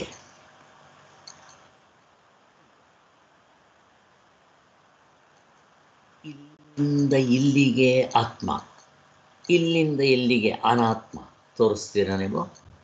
ಬೇಡ, ನಿಮಗೆ ಎಕ್ಸಾಂಪಲ್ ತೋರಿಸ್ತೀನಿ. ಇಲ್ಲಿಂದ ಇಲ್ಲಿಗೆ ಹಗ್ಗ, ಇಲ್ಲಿಂದ ಮುಂದಕ್ಕೆ ಹಾವು ತೋರಿಸ್ತೀರಾ? ಎರಡು ಇದ್ದರೆ ತಾನೇ ಅಲ್ಲಿಲ್ಲ. ಹೋಗ್ಲಿ ಬಿಡ್ರಿ, ಈ ಎಕ್ಸಾಂಪಲ್ನಲ್ಲಿ ಎರಡಿಲ್ಲ. ಈಗ ಚಿನ್ನ ಒಡವೆ ಅಥವಾ ಅದು ನಮ್ಗೆ ಅರ್ಥ ಆಗುತ್ತೆ, ಕಷ್ಟ ಆಗುತ್ತೆ. ಅದಕ್ಕೆ ನಾನು ಗಣಪತಿ, 6 ಅಡಿ ಗಣಪತಿ ನಿಮ್ಮ ದೇವಸ್ಥಾನದಲ್ಲಿ ತಂದಿಟ್ಟಿದ್ದೀರ, ತೋರಿಸಿ. ಇವಾಗ ಇಲ್ಲಿಂದ ಅರ್ಧಕ್ಕೆ ಮಣ್ಣು, ಮುಂದಕ್ಕೆ ಗಣಪತಿ ತೋರಿಸ್ತೀರಾ? ತೋರಿಸೋದು ಬರಲ್ಲ. ಕೊಂಡುಕೊಡೋವನು ಗಣಪತಿ ಕೊಡು ಅಂತಾನೆ, ಮಾರೋವನು ಮಣ್ಣು ತಗೋ ಅಂತ ಹೇಳ್ತಾನೆ. ಏನಿದೆ ವ್ಯತ್ಯಾಸ? ಏನು, ಒಂದೇ, ಹೆಸರು ಬೇರೆ ಅಷ್ಟೇ. ಅದಕ್ಕೋಸ್ಕರನೇ ನಾಮರೂಪ, ಅದಕ್ಕೆ ವಾಚಾರಂಭಣಂ ವಿಕಾರೋ ನಾಮಧೇಯಂ ಅಂತ ಹೇಳೋದು. ಅದರ ಜೊತೆಗೆ ಈ ಕರ್ತೃತ್ವ ಭೋಕ್ತೃತ್ವ ಎಲ್ಲವೂ ಬಿಟ್ಬಿಡ್ಬೇಕಲ್ಲಿ, ಯಾವುದೇ ಇಲ್ಲ, ಬರೀ ನಾಮರೂಪ ಕ್ರಿಯೆಗಳಲ್ಲ ಹೀಗೆ. ಆದ್ದರಿಂದ ಒಂದೇ ವಸ್ತು, ಹೀಗೆ ನಾವು ಅದನ್ನು ಪಾರ್ಟಿಷನ್ ಮಾಡೋಕ್ಕೆ ಬರಲ್ಲ ಅನ್ನೋದನ್ನು ಹೇಳ್ತಾ ಇದ್ದಾರೆ. ಅದು ಎಂದಿಗೂ ಸಾಧ್ಯವಿಲ್ಲ ಅಂತ ಹೇಳಿ. ಯಾಕೆ ಈ ಸಾಕ್ಷಿ ಸ್ವರೂಪವು ದೇಶ ಕಾಲಗಳ ಸಂಬಂಧ ಇರೋದಿಲ್ಲ. ಈ ನೀವು ಇಲ್ಲಿಂದ ಇಲ್ಲಿಗೆ, ಇದು ಇಲ್ಲಿಂದ ಇಲ್ಲಿಗೆ ಹಂಗೆ ಹೇಳಕ್ಕೆ ಬರಬೇಕಾದ್ರೆ 2 ವಸ್ತುಗಳು ಇರಬೇಕು, ಕಾಲದಲ್ಲಿರಬೇಕು, ದೇಶದಲ್ಲಿರಬೇಕು, ಆವಾಗ ಹೇಳ್ಬೋದು. ಈಗ ಫಾರ್ ಎಕ್ಸಾಂಪಲ್ ತುಮಕೂರು ಬೆಂಗಳೂರು ಎರಡು ಬೇರೆ ಬೇರೆ ಇವೆ. ಬಾರ್ಡ್ರ್ ಈಗ ನಮ್ಮದು ಕರ್ನಾಟಕ ಬಾರ್ಡ್ರು, ಇದ್ರ ಬಾರ್ಡ್ರು ಅಷ್ಟೆಲ್ಲೇ ಆತಿಕೆ. ನಮ್ಮದು ಪೊಲೀಸ್ ಸ್ಟೇಷನ್ಗಳು ನೋಡ್ರಿ, ಅಲ್ಲೇ ಜಯನಗರ ಪೊಲೀಸ್ ಸ್ಟೇಷನ್ ಈ ಸ್ಟೇಷನ್ಗೆ ಬೇರೆ, ಇಲ್ಲಿ ಈ ಬಾರ್ಡ್ರ್ವರೆಗೂ ಇದು, ಅಲ್ಲಿಂದ ಅಲ್ಲಿಗೆ ಬೇರೆದು ಅಂತ ಹೇಳ್ತಾರೆ. ಹಾಗೆ ಆದ್ದರಿಂದ ಇಲ್ಲಿ ಎರಡು ಪಾಯಿಂಟ್ಗಳಿರೋದ್ರಿಂದ ಕಾಲದಲ್ಲಿದೆ, ದೇಶದಲ್ಲಿದೆ. ಇವಾಗ ಇಲ್ಲಿಂದ ನಾನು ತುಮಕೂರಿಗೆ ಹೋಗಬೇಕಾದ್ರೆ 2 ಗಂಟೆ ಹಿಡಿಸುತ್ತೆ. ಮತ್ತು 2 ಪಾಯಿಂಟ್ಗಳಿದೆ, ದೇಶದಲ್ಲಿದೆ, ಕಾಲ 2 ಗಂಟೆ ಹಿಡಿಸುತ್ತೆ. ಹೀಗೆ ಸೊ 2 ಇದೆ. ಆದ್ದರಿಂದ ಇಲ್ಲಿಂದ ಇಲ್ಲಿಗೆ ಅಂತ ಹಿಂಗೆ ಹೇಳ್ಬೋದು, ನಾನು ಮಾಡ್ಬೋದು. ಆದರೆ ಈಗ ಹಾವು ಹಗ್ಗದಲ್ಲೋ ಆತ್ಮ ಅನಾತ್ಮದಲ್ಲಿ ಹಿಂಗೆ ಮಾಡೋಕ್ಕೆ ಬರಲ್ಲ. ಯಾಕೆ? 2 ಇಲ್ಲ. ಒಂದು ಒರಿಜಿನಲ್, ಇನ್ನೊಂದು ಡೂಪ್ಲಿಕೇಟ್ ಇಲ್ಲದೆ ಇರೋದು. ನಾನು ಭ್ರಮೆ ಮಾಡ್ಕೊಂಡಿದ್ದೀನಿ, ಹಾವಿನ ಥರ ಭ್ರಮೆ ಮಾಡ್ಕೊಂಡಿದ್ದೀನಿ. ಹಾಗೆ ಅಕಸ್ಮಾತ್ ನಿಮಗೆ ಕಾಣ್ತಾ ಇದೆಯಲ್ಲ, ಇದು ಕಾಣುತ್ತಾ ಹೋಗಲಿ, ಒಡವೆನೇ ಕಾಣ್ತಾ ಇದೆಯಲ್ಲ, ಗಣಪತಿ ಕಾಣ್ತಾ ಇದೆಯಲ್ಲ, ತೋರಿಸಿ. ನೀವು ಮಾಡಿರಿ, ಇಲ್ಲಿಂದ ಇಲ್ಲಿಗೆ, ಇಲ್ಲಿಂದ ಇಲ್ಲಿಗೆ ತೋರಿಸಿ 2. ಈಗ ಇದೆಯಲ್ವ, ನಿಮ್ಮ ದೃಷ್ಟಿಯಿಂದ ಗಣಪತಿ, ಅವನ ದೃಷ್ಟಿಯಿಂದ ಮಣ್ಣು, ಜ್ಯುವೆಲರಿ ಶಾಪ್ ದೃಷ್ಟಿಯಿಂದ ಚಿನ್ನ, ನಮ್ಮ ದೃಷ್ಟಿಯಿಂದ ಒಡವೆ. ಇಷ್ಟೇ ವ್ಯತ್ಯಾಸ, ಬೆಲೆ 1. ಸೊ ಇದೊಂದು ಪಾಯಿಂಟ್ ನಾವು ಜ್ಞಾಪಕ ಇಟ್ಕೋಬೇಕು. ಸಾಕ್ಷಿ 1, ಪ್ರಪಂಚ 2ನೇದು ಅಂತ ಹಿಂಗೆ ಹೇಳಕ್ಕೆ ಬರಲ್ಲ ಅಂತ ಕೂಡ ತೋರಿಸ್ತಾ ಇದ್ದಾರೆ. ಇದು ಸೊ ಇದಕ್ಕೆ ಕನಸಿನಲ್ಲಿ ಆ ಜಾನ್ಸನ್ ಕತೆ ನೀವು ನೆನೆಸ್ಕೊಳ್ರಿ, ಬೇಕಾದಷ್ಟು ಸಲ ಹೇಳಿದೆ ಅದೇ. ಸೊ ನಮಗೆ ಸಾಕ್ಷಿ ಸ್ವರೂಪ ಗೊತ್ತಿಲ್ಲದೆ ಇದ್ದಾಗ ಪ್ರಪಂಚವನ್ನೇ ನಾವು ಸತ್ಯ ಅಂತ ತಿಳ್ಕೊಂಡಿರ್ತೀವಿ, 1/2 ಡಜನ್ ಸತ್ಯ ಅಂತ ತಿಳ್ಕೊಂಡಿರ್ತೀವಿ. ಆದ್ದರಿಂದ ಪ್ರಪಂಚವಾಗಿ ಕಾಣುವುದೆಲ್ಲವೂ ಏನದೋ ಅದ್ವಿತೀಯವಾದ ಕೇವಲ ಸಾಕ್ಷಿ ಸ್ವರೂಪವೇ. ಗಮನಿಸಿದ ಸಮಕಾಲದಲ್ಲಿಯೇ ನಾವು ಪ್ರಪಂಚವನ್ನು ಬಾಧಿಸ್ಕೊಂಡು ನೋಡೋಕ್ಕೆ ಬರಬೇಕು ಅಂತ ಹೇಳ್ತಾ ಇದ್ದಾರೆ. ಹೀಗೆ ಈ ದ್ವೈತ ಅಥವಾ ಅನಾತ್ಮ ಅಂದರೆ ಗೊತ್ತು ನಿಮಗೆ, 1/2 ಡಜನ್ ಅಥವಾ ದ್ವೈತ ಬಾಧಿತವಾಗುವುದನ್ನೇ ಅಪವಾದ, ನೆಗೇಷನ್ ತೆಗೆದಾಕ್ಬಿಡ್ತೀವಿ. ಹಾಗೆ ಸೊ ಇನ್ನೂ ಒಂದು, ಈ ನೆಗೇಷನ್ನಿಂದನೇ ಯಾಕೆ ತಿಳಿಸ್ಬೇಕು ಆತ್ಮನ್ನ ಅನ್ನೋ ಒಂದು ಪ್ರಶ್ನೆ ಬರುತ್ತೆ. ಇಲ್ಲಿ ಹೇಳಿದ್ವಲ್ಲ, ಅದೇ ಎಲ್ಲವೂ ಕೂಡ ಪ್ರಮೇಯ ವಸ್ತುಗಳು, ವಿಷಯವಾಗಿರೋದ್ರಿಂದ ನಾನು ಇಂದ್ರಿಯಗಳಿಂದ ತಿಳ್ಕೊಬೋದು. ಪರಮಾತ್ಮನು ಅಪ್ರಮೇಯ, ಇಂದ್ರಿಯಗಳಿಂದ ತಿಳ್ಕೊಳ್ಳೋ, ಅವನು ವಿಷಯವೇ ಅಲ್ಲ. ಮತ್ತೇನವನು? ವಿಷಯೀ, ಸಬ್ಜೆಕ್ಟ್. ಆ ಸಬ್ಜೆಕ್ಟ್ನ ನಾನು ಯಾವುದರಿಂದ ತಿಳ್ಕೊಳಕ್ಕೆ ಹೋಗ್ತೀನಿ? ನಾನೇ ಆಗಿರೋದ್ರಿಂದ. ಅದಕ್ಕೋಸ್ಕರ ನೆಗೇಷನ್ನಿಂದನೇ ತಿಳ್ಕೊಬೇಕು. ನೆಗೇಷನ್ ಎಂದರೇನು? ಆತ್ಮನ ಅಲ್ಲದ್ದು ಯಾವುದಿದೆಯೋ ಅದನ್ನು ಬಿಡೋದ್ರಿಂದಲೇ ತಿಳ್ಕೊಬೇಕು. ಇದು ಇಷ್ಟು. ಇನ್ನು ಕೆಲವು ಭಾಷ್ಯವಾಕ್ಯಗಳನ್ನ ಹೇಳ್ತಾರೆ, ಎಲ್ಲದರಲ್ಲೂ ಆಲ್ಮೋಸ್ಟ್ ಸ್ವಲ್ಪ ಅದೇ ಥರನೇ ಬರುತ್ತೆ. ಜಗತ್ತಿನ ಬಗೆಗೂ ಜೀವತ್ವದ ಬಗೆಗೂ ಈಶ್ವರತ್ವ. ನೋಡ್ರಿ, ಇಲ್ಲಿ ಇಷ್ಟು ತಗೋಬೇಕು. ಇಲ್ಲಿ ನಮಗೆ ಜಗತ್ತು, ಜೀವತ್ವ. ಜೀವತ್ವ ಅಂದರೆ ನಾನು, ಜಗತ್ತು ಅಂದರೆ ಮಿಕ್ಕಿರೋದೆಲ್ಲ, ಆದಿಭೌತಿಕ ಆದಿದೈವಿಕ. ಅಷ್ಟು ತೊಗೊಂಡ್ಮೇಲೆ ದೇಶ ಕಾಲ ಎಲ್ಲ ಸೇರಿಸ್ಕೋಬೇಕು. ನನಗೆ ಅದಕ್ಕೆ ಅವಸ್ಥೆ ಒಳಗಡೆ 1/2 ಡಜನ್ ಇಷ್ಟು ಹೊರಟೋಗುತ್ತೆ ನಿಜವಾಗ ಆತ್ಮ ತಿಳ್ಕೊಂಡ್ರೆ. ಅದರ ಜೊತೆಗೆ ಇಲ್ಲಿ ಈಶ್ವರತ್ವ ಹೇಳ್ತಾರೆ, ಕೆಲವು ಶ್ಲೋಕಗಳು ಬರುತ್ತೆ. ನಾವು ಈಶ್ವರತ್ವವನ್ನು ಸೇರಿಸ್ಕೋಬೇಕು. ಎಲ್ಲವೂ ನಗೇಶನ್ನೇ. ಈಗ ಈಶ್ವರತ್ವ ಅಂತೀವಿ, ಬ್ರಹ್ಮ ವಿಷ್ಣು ಮಹೇಶ್ವರ, ಸೃಷ್ಟಿ ಸ್ಥಿತಿ ಲಯ, ಇವೆಲ್ಲವೂ ಕೂಡ ನಗೆಟಾಗಿಬಿಡುತ್ತೆ. ನಾವು ಬ್ರಹ್ಮ ಒಂದು ತಿಳ್ಕೊಂಡ್ರೆ ಯಾವುದೂ ಬೇಕಾಗಿಲ್ಲ ಅನ್ನೋ ತೋರಿಸ್ತಾ ಇರ್ತಾರೆ.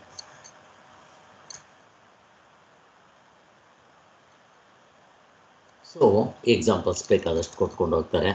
ಹೇಗೆ ನಾವು ಸಮುದ್ರ ನೋಡಿದಾಗ ಅದರಲ್ಲಿ ಅಲೆ, ನೊರೆ, ತೆರೆ, ಗುಳ್ಳೆ ಮತ್ತು ಐಸು, ನೀವು ಏನು ಬೇಕಾದರೂ ಹೇಳಿದ್ರೆ ಇವೆಲ್ಲ ಏನು?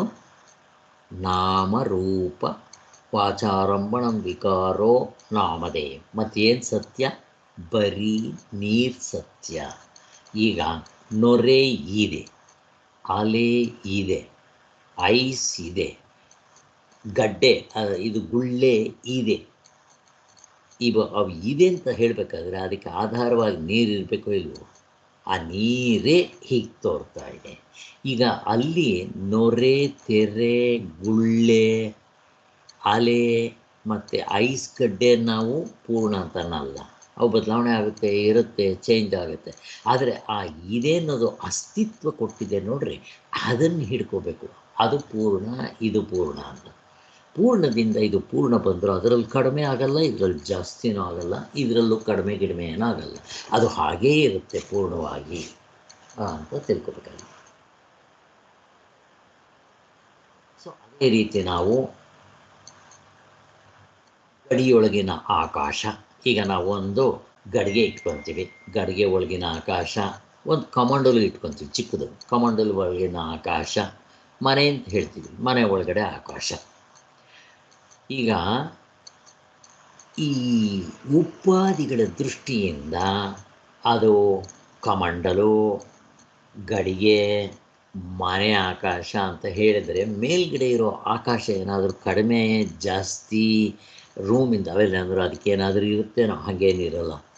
ಹಾಗೆ ನಾವು ಪ್ರಾಣಿಗಳು, ಮನುಷ್ಯರು, ದೇವತೆಗಳು, ರಾಕ್ಷಸರು ಅಂತ ಅನ್ನಲಿ ಅಥವಾ ಲೋಕಗಳು ಅನ್ನಲಿ, ದೇವ ಏನು ಬೇಕಾದರೂ ಅಂದರೆ ಅವಕ್ಕೇನು ಹೆಚ್ಚು ಕಡಿಮೆ ಏನಿರೋದಿಲ್ಲ. ಅದಕ್ಕೆ ಅದನ್ನು ಇಟ್ಕೊಂಡ್ರೆ ನಮಗೆ ಗೊತ್ತಾಗುತ್ತೆ. ಮತ್ತು ಈ ಮಡಿಕೆ ಹುಟ್ಟಿದ ತಕ್ಷಣ ಮಡಿಕೆ ಒಂದು ತಯಾರು ಮಾಡಿಕೊಡ್ತಾನೆ, ಘಟಾಕಾಶ ಹುಟ್ಕೊಂತು ಹೇಳ್ತೀರೇನೋ. ನಾನು ಮಡಿಕೆನ ಹೊಡೆದಾಕ್ಬಿಡ್ತೀನಿ, ಘಟಾಕಾಶ ಸತ್ತೋಯ್ತು ಅಂತೀವೇನೋ. ಇಲ್ಲ, ಈ ಮಡಿಕೆ ನಾನು ಅಲ್ಲಿ ತೊಗೊಂಡು ಹೋಗ್ತೀನಿ, ಘಟಾಕಾಶ ಅಲ್ಲಿಗೆ ಹೋಯ್ತು ಅಂತ ಅಂತೀವೇನೋ. ಘಟಾಕಾಶ ಇಲ್ಲಿ ತರ್ತೀನಿ, ತಂದಿದ್ದ ತಕ್ಷಣ ಆಕಾಶ ಇಲ್ಲಿಗೆ ಬಂತು ಹೇಳ್ತೀವ. ಆಕಾಶದಲ್ಲಿ ಏನಾದರೂ ಆಗಿದೆಯಾ? ಏನೇನೂ ಆಗಿಲ್ಲ ಅಲ್ವಾ? ಚೆನ್ನಾಗಿ ಎಕ್ಸಾಂಪಲ್ ಅರ್ಥ ಮಾಡ್ಕೊಂಡು ಹಾಗೆ ಮಾಡಬೇಕು. ಮತ್ತು ಆ ಗಡಿಗೆ ಒಳಗಡೆ ಇದಾಗ್ತೀನಿ, ಗಂಧ ಹಾಕಿ ಹಚ್ತೀನಿ, ಒಳ್ಳೆ ಸ್ಮೆಲ್ ಬರುತ್ತೆ. ಆಕಾಶಕ್ಕೆ ಏನಾದರೂ ಒಳ್ಳೆ ಸ್ಮೆಲ್ ಅಂಟ್ಕೊಳ್ಳುತ್ತೇನೋ? ಅಂಟ್ಕೊಳ್ಳೋದಿಲ್ಲ.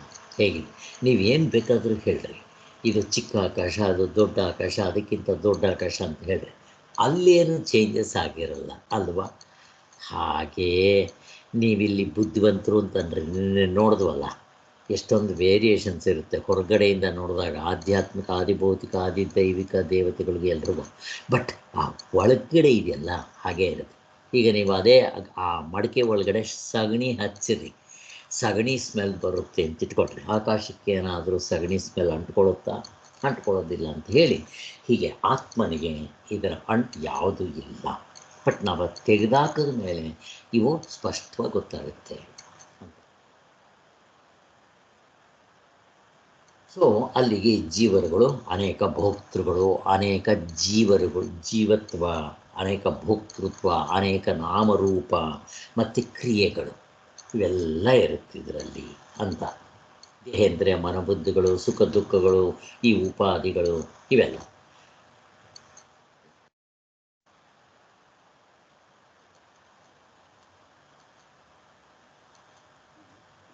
ಎಲ್ಲ ಎಕ್ಸಾಂಪಲ್ಸ್ ಕೊಟ್ಟು ತೋರಿಸ್ತಾ ಇದ್ದಾರೆ. ಪ್ರಪಂಚಕ್ಕೆಲ್ಲ ತಾನಾದ ಸಾಕ್ಷಿ ಸ್ವರೂಪ ಉಳಿದು ಸ್ವತಂತ್ರವಾದ ಇರುವಿಕೆ ಇರೋದಿಲ್ಲ. ಆವಾಗಲೇನು ಹೇಳಿದ್ದಾಯ್ತಿದು ಇದು ಹಾಗೆ.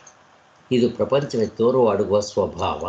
ಇದಕ್ಕೆ ದೃಷ್ಟ ನಷ್ಟ ಸ್ವರೂಪತ್ವಾತ್, ತೋರುತ್ತೆ ಅಡಗುತ್ತೆ ಅಲ್ವಾ?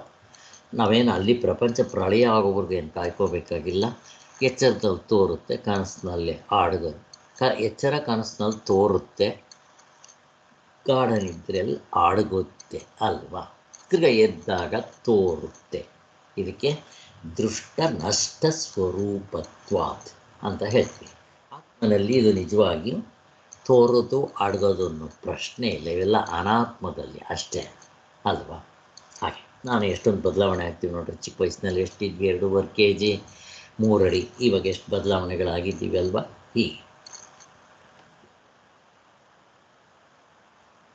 ಮತ್ತು ಈ ಅಧ್ಯಾಸ ಆಗಿದ ತಕ್ಷಣ, ಎಚ್ಚರಕ್ಕೆ ನಾನು ಬಂದಿದ್ದ ತಕ್ಷಣ ಭೋಕ್ತೃತ್ವ, ಆಮೇಲೆ ಕರ್ತೃತ್ವ, ಪ್ರಮಾತೃತ್ವ, ಜ್ಞಾತೃತ್ವ ಇವೆಲ್ಲ ಆಗುತ್ತೆ. ಹಾಗೆ ಮತ್ತು ಇದರಲ್ಲಿ ಭೋಗ್ಯ, ಭೋಕ್ತೃ, ಭೋಗ್ಯ ಅಂತಂದರೆ ವಿಷಯಗಳು, ಹೊರಗಡೆ ಇರೋ ವಿಷಯಗಳು ಅಲ್ವಾ, ಪ್ರಪಂಚ.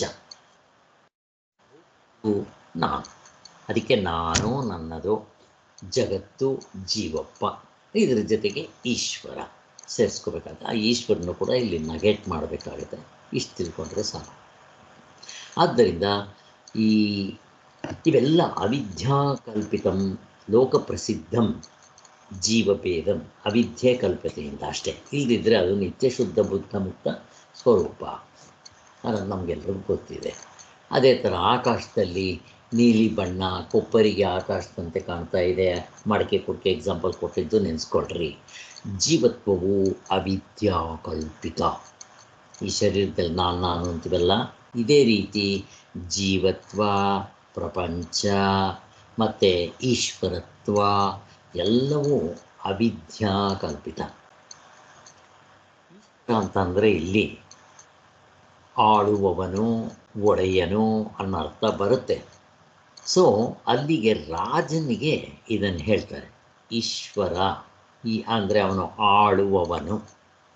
ಮತ್ತು ಆಳುವವನಿದ್ದರೆ ಆಳಿಸ್ಕೊಳ್ಳುವವರು ಇರಬೇಕು. ರಾಜ ಇದ್ಮೇಲೆ ಪ್ರಜೆಗಳಿರಬೇಕು, ದೇಶ ಇರಬೇಕು, ಕಾಲ ರಾಜ ಎಲ್ಲ ಇರಬೇಕು. ಇವೆಲ್ಲ ದ್ವೈತದಲ್ಲಿ. ಹಾಗೆ ಈಶ್ವರತ್ವ, ಈಶ್ವರ, ಈಶತ್ವ ಇವೆರಡು ಇರಬೇಕಾಗುತ್ತೆ. ಆಳುವವನು, ಆಳಿಸಿಕೊಳ್ಳುವವನು ಅಂತ ಹೇಳ್ತೀವಿ. ಸೊ ಹುಟ್ಟಿಸುವವನು, ಹುಟ್ಟುವವನು, ಹಾಗೆ ಅಲ್ವಾ, ಈ ಥರ ಎಲ್ಲ ಹೇಳ್ತಾ ಇರ್ತೀವಿ. ಇವೆಲ್ಲ ಅಧ್ಯಾರೋಪ ದೃಷ್ಟಿಯಿಂದ. ಬ್ರಹ್ಮತತ್ವದಲ್ಲಿ ಈಶ್ವರತ್ವದ ಅಧ್ಯಾರೋಪ ಇರುತ್ತೆ, ಅದನ್ನು ತೆಗೆದಾಕ್ತಾರೆ. ಇಲ್ಲಿ ವ್ಯಾಕೃತ, ಅವ್ಯಾಕೃತ ಅಂತ ನಾವು ಅಲ್ಲಿ ನೋಡಿದ್ವಿ. ಸೊ ಪ್ರಪಂಚವನ್ನು ಅವರು ಎರಡು ದೃಷ್ಟಿಯಿಂದ ಕರೀತಾರೆ. ಒಂದು ವ್ಯಾಕೃತ, ತೋರೋದು. ಅವ್ಯಾಕೃತ, ನಿದ್ದೆಯಲ್ಲಿ ಬೀಜ ರೂಪದಲ್ಲಿರೋದು ಅಂತ ಹೇಳ್ತೀವಲ್ಲ, ಹೀಗೆ ತೋರೋದು ವ್ಯಾಕೃತ, ಎಚ್ಚರ ಕನಸು ತೋರೋದು ದೃಶ್ಯ ಪ್ರಪಂಚ ಹಾಗೆ. ಮತ್ತು ಇಲ್ಲಿ ಈ ವ್ಯಾಕೃತ ಅಂತಂದರೆ ಇಲ್ಲಿ ಅರ್ಧ ಡಜನ್ ಇರುತ್ತೆ ತೋರೋದ್ರಲ್ಲಿ. ದೃಶ್ಯ ಪ್ರಪಂಚದಲ್ಲಿ, ಅದೃಶ್ಯ ಪ್ರಪಂಚದಲ್ಲಿ ಏನಿರುತ್ತೆ ಪ್ರಶ್ನೆ ಕೇಳ್ತಾ ಇದ್ದೆ. ಅದೃಶ್ಯ ಪ್ರಪಂಚದಲ್ಲಿ ಏನಿರುತ್ತೆ ತೆಗೆದಾಕೋದಕ್ಕೆ? ಬೀಜ ರೂಪದಲ್ಲಿರುತ್ತೆ. ಅದನ್ನು ಅವ್ಯಕ್ತ ಅಂತಾರೆ, ಅದನ್ನು ಪ್ರಾಣಗಳು ಅಂತ ಕರೀತಾರೆ. ಆ ಥರ ಅವನ್ನು ತೆಗೆದಾಕ್ಬೇಕು ನಾವು. ಹಾಗೆ ನಿಜವಾಗ್ಲೂ ಅಲ್ಲೇನು ಬೀಜ ರೂಪ ಅಂತಂದರೆ ಮತ್ತೆ ಅಧ್ಯಾರೂಪದಿಂದ ನೋಡ್ರಿ, ಇದು ಶಾಸ್ತ್ರ ಹಾಕಿರೋದು ನಾವಲ್ಲ. ಆದರೆ ಶಾಸ್ತ್ರದಲ್ಲಿ ತೋರಿಸಿದಾಗ ನಾನು ಪ್ರಶ್ನೆ ಕೇಳ್ತೀನಿ. ಈಗ ನಾನು ಮಲ್ಕೊಂಡ್ಬಿಟ್ರೆ ಈ ಪ್ರಪಂಚ ಎಲ್ಲಿತ್ತು ಅಂತ ನಾನು ತಿಳ್ಕೊಂಡಿಲ್ಲ ಇನ್ನೂ ಆತ್ಮನ. ಅವಾಗೇನು ಮಾಡುತ್ತೆ, ಅಯ್ಯೋ ದಡ್ಡ, ನೀನು ಮಲ್ಕೊಂಡಾಗ ನೀನು ಒಳಗಡೆ ಬೀಜ ರೂಪದಲ್ಲಿ ಇತ್ತು ಕಣ ಅಂತ. ಮತ್ತು ಮಹಾಪ್ರಳಯ ಆದರೆ ಎಲ್ಲಿರುತ್ತೆ ಪ್ರಶ್ನೆ ಕೇಳ್ತೇನೆ. ಎಲ್ಲರೂ ಕೇಳ್ತಾರೆ ಇಲ್ವ?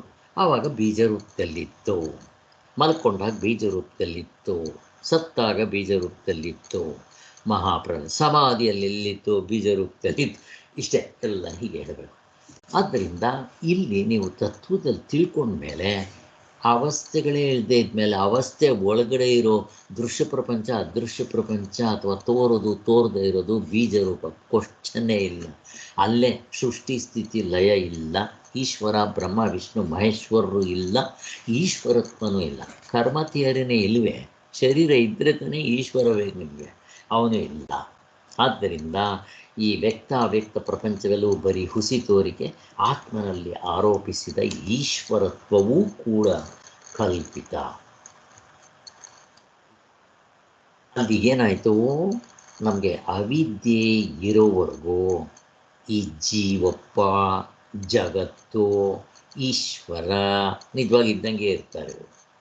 ಆದ್ದರಿಂದ ಇವೆಲ್ಲ ಆರೋಪಿತವಾಗಿರೋದು. ಕೆಲವು ನಾನು ಮಾಡ್ಕೊಂಡಿದ್ದೀನಿ, ಜೀವತ್ವ ಅನ್ನೋದು ನಾನು ಮಾಡ್ಕೊಂಡಿರೋದು, ಪ್ರಪಂಚ ಕೂಡ ನಾವೇ ಮಾಡ್ಕೊಂಡಿರೋದು, ಮತ್ತು ನಮಗೆ ತೋರ್ತಾ ಇರುತ್ತೆ. ಈಶ್ವರತ್ವ ಶಾಸ್ತ್ರ ತಂದು ಹಾಕಿರೋದು ಇದು. ಹಾಗೆ ಸೊ ಎಲ್ಲವೂ ತೆಗೆದಾಕುತ್ತೆ ಅಂತ. ಕೇವಲ ಅದ್ವಿತೀಯ ವಸ್ತುವೇ ಎಂದಾಗಿರುವುದರಿಂದ ಈಶ್ವರನೇ ಜಗತ್ಕಾರಣ ಎಂದು ಹಿಂದೆ ಹೇಳಿದ ಪ್ರತಿಜ್ಞೆ ವಿರೋಧ ಉಂಟಾಯ್ತಲ್ಲ. ಈಶ್ವರ ಎಂದರೆ ಆಳುವವನು, ಆಳಿಸಿಕೊಳ್ಳಲ್ಪಡುವ ಇನ್ನೊಂದು ವಸ್ತು. ಈಗ ರಾಜ ಆಳುವವನು, ಆಳಿಸ್ಕೊಳ್ಳೋರು ಇರಬೇಕಲ್ಲ, ಪ್ರಜೆಗಳು. ರಾಜ ಅಂದಮೇಲೆ ಪ್ರಜೆಗಳು ಇರಬೇಕು. ಅಲ್ಲಿಗೇನಾಯಿತು, ಇಬ್ಬರು ಇರಬೇಕಲ್ಲಿ. ಎಲ್ಲಿರುತ್ತೆ ಇಬ್ಬರು? ಅನಾತ್ಮದಲ್ಲಿ. ಆದ್ದರಿಂದ ಇವೆಲ್ಲ ಅನಾತ್ಮದಲ್ಲಿ ಹೊಂದುತ್ತೆ, ಅಲ್ಲಿ ಬೇಕಾಗತ್ತೆ ವ್ಯವಹಾರಕ್ಕೆ. ಆದರೆ ಪಾರಮಾರ್ಥಿಕ ಇದೇನು ಬೇಕಾಗಿಲ್ಲ. ಹಾಗೆ ಸೊ ಈ ಬೀಜದ ಅಪೇಕ್ಷೆಯಿಂದ ಸರ್ವಜ್ಞನಾದ ಈಶ್ವರ ಅಂತ ಅದ್ವಿತೀಯ ಬ್ರಹ್ಮತ್ವಕ್ಕೆ ಹೆಸರು ಬಂದಿದೆ. ಇದು ಅಷ್ಟೇ, ಎಲ್ಲ ಈ ಎಲ್ಲ ಹಾಗೆ.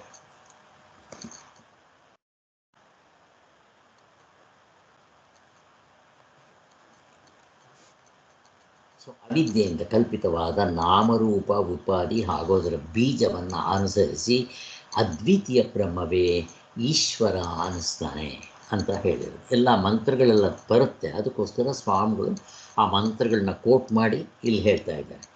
ಸೊ ಗಡಿಗೆ ಚರಿಗಳ ಉಪಾದಿಯಿಂದಲೇ ಮಹಾಕಾಶ ಅಂತ ನಾವು ಹೇಳಿದ್ದನ್ನು ನೆನೆಸ್ಕೋಬೋದು. ಅದನ್ನು ಹೀಗೆ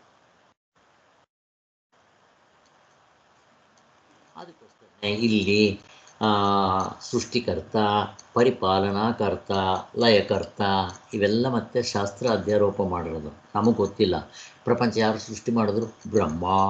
ಅದನ್ನು ಯಾರು ಹಾಗೆ ಮೇಂಟೈನ್ ಮಾಡಿದ್ರು? ವಿಷ್ಣು. ಅದನ್ನು ಯಾರು ಲಯ ಮಾಡಿದ್ರು? ಅದನ್ನು ಬ್ರಹ್ಮ ವಿಷ್ಣು ಮಹೇಶ್ವರ ಅಂತ ಹಿಂಗೆ ಹೇಳಿರ್ತೀವಲ್ಲ, ಎಲ್ಲ ಅಧ್ಯಾರೋಪ. ಸೃಷ್ಟಿನೇ ಆಗಿಲ್ಲ ಅಲ್ವಾ? ಹಾಗೆ ತಗೋಬೇಕು. ಸೊ ಈಶ್ವರ ಮಾಯಾವಿತ್ವ ಮುಂತಾದವುಗಳೆಲ್ಲೋ ಅವಿದ್ಯೆಯಿಂದ ಅಧ್ಯಾರೋಪ ಮಾಡಿಕೊಂಡು ಅವು ತೆಗೆದಾಕ್ಬಿಡ್ತಾರೆ ಅಂತ. ಯಾವಾಗ ನೀವು ಹಗ್ಗವನ್ನು ಕಂಡ್ರೆ ಇವೆಲ್ಲ ತೆಗೆದಾಕ್ತಾರೋ, ಹಾಗೆ ಆತ್ಮನ ಕಂಡುಕೊಂಡಾಗ ಇವು ಯಾವುದೂ ಇಲ್ಲ ಅಂತ ನಮಗೆ ಗೊತ್ತಾಗುತ್ತೆ. ನಾವು ನಿತ್ಯಾನುಭವ ನೋಡಿಕೊಂಡ್ರೂ ಸಾಕು, ಗೊತ್ತಾಗುತ್ತೆ ನಮಗೆ. ಸೊ ಅಲ್ಲಿಗೆ ಜಗತ್ತಿನ ಅಪೇಕ್ಷೆಯಿಂದ ನಿದ್ರಾದಿ ಅವಸ್ಥೆಗಳಲ್ಲಿ ಇದರ ಬೀಜವನ್ನು ಕಲ್ಪಿಸಿರುತ್ತೆ.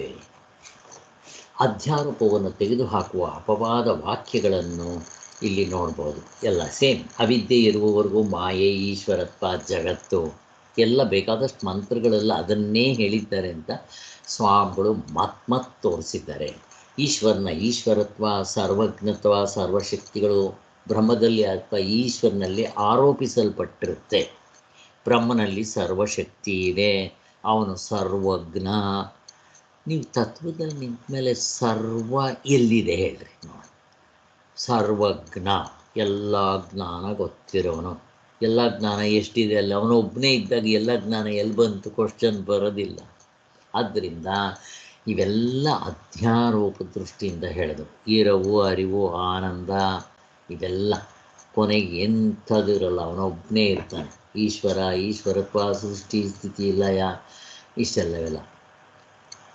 ಅವಿದ್ಯೆಯು ಹೋಗುವುದರಿಂದ ಎಲ್ಲ ಉಪಾಧಿಗಳು ಹುಸುತೋರಿಕೆಗಳೆಂಬ ನಿಶ್ಚಯದಿಂದ ದ್ವೈತವು ತೊಲಗಲಾಗಿ ಬಾಧಿತವಾಗಿ ಆದಾಗ ಈಶ್ವರ ಈಶಿತವ್ಯ, ಆಳುವ, ಆಳಿಸಿಕೊಳ್ಳಲ್ಪಡುವುದು ಅನ್ನೋ ವ್ಯವಹಾರ ಒಂದೋದೇ ಇಲ್ಲ. ಎರಡಿದ್ದರೆ ತಾನೆ. ಅದೇ ರೀತಿ ತತ್ವಮಸಿ, ಅದೇ ನೀನಾಗಿರುವೆ. ಇಲ್ಲೂ ನೋಡ್ರಿ, ಅದು ಇದು ಎರಡೆಲ್ಲಿದೆ ಹೇಳುವಾಗ ಹೇಳ್ತೀವಿ. ಯಾಕೆ? ನನಗದು ಗೊತ್ತಿಲ್ಲ, ಅದಕ್ಕೋಸ್ಕರ ಅದನ್ನು ತೋರಿಸೋದಕ್ಕೆ ಅದೇ ನೀನಾಗಿದ್ದೀಯ. ಈಗ ಅದು ಇದು ಅಂತ ಅನ್ಬೇಕಾದ್ರೆ ಎರಡಾಯಿತು ತಾನೆ. ಆ ಘಡನಿದ್ರಲ್ಲಿ ಪ್ರಶ್ನೆ ಬರುತ್ತಾ? ಯಾರಾದರೂ ಹೇಳಿದ್ರು ನಾವು ಗೊತ್ತಾಗುತ್ತಾ? ಬೇಕಾಗಿಲ್ಲ. ಅಲ್ಲಿ ನಾವು ಅದೇ ಆಗಿರ್ತೀವಿ. ಆದ್ದರಿಂದ ತಪ್ಪು ತಿಳುವಳಿಕೆಯಿಂದ ಇರುವಂತೆ ತೋರುವ ಎಲ್ಲ ಬಗೆಯ ವ್ಯವಹಾರವೂ ಸಹ ಸರಿಯಾದ ತಿಳುವಳಿಕೆಯಿಂದ ಬಾಧಿತವಾಗಿಬಿಡುತ್ತೆ ಅಂತ ಹೇಳ್ತಾ ಇದ್ದಾರೆ. ಸೊ ಅಲ್ಲಿಗೆ ಈಶ್ವರತ್ವ, ಜೀವತ್ವ ಹೇಳಿದ್ದನ್ನೇ ತುಂಬ ರಿಪಿಟೇಷನ್ಸ್ ಆಗ್ತಾ ಇರುತ್ತೆ. ಯಾಕೆಂದರೆ ಆ ಥರ ಮಂತ್ರಗಳು, ಅಷ್ಟೊಂದು ಮಂತ್ರಗಳು ಕೋಟ್ ಮಾಡಿದ್ದಾರೆ. ಬೀಜದಂತೆ ತೋರ್ತಾ ಇದೆ ಇವೆಲ್ಲ. ಮತ್ತು ಈ ದೇಹೇಂದ್ರಿಯಗಳು ಅಂದಿದ ತಕ್ಷಣ 19 ಮುಖಗಳು, ಕರ್ತೃತ್ವ, ಭೋಕ್ತೃತ್ವ, ಜ್ಞಾತೃತ್ವ, ಸುಖ ದುಃಖಗಳು ಎಲ್ಲ ಕೂಡ ಅಧ್ಯಾರೋಪದಿಂದ. ಹಾಗೆ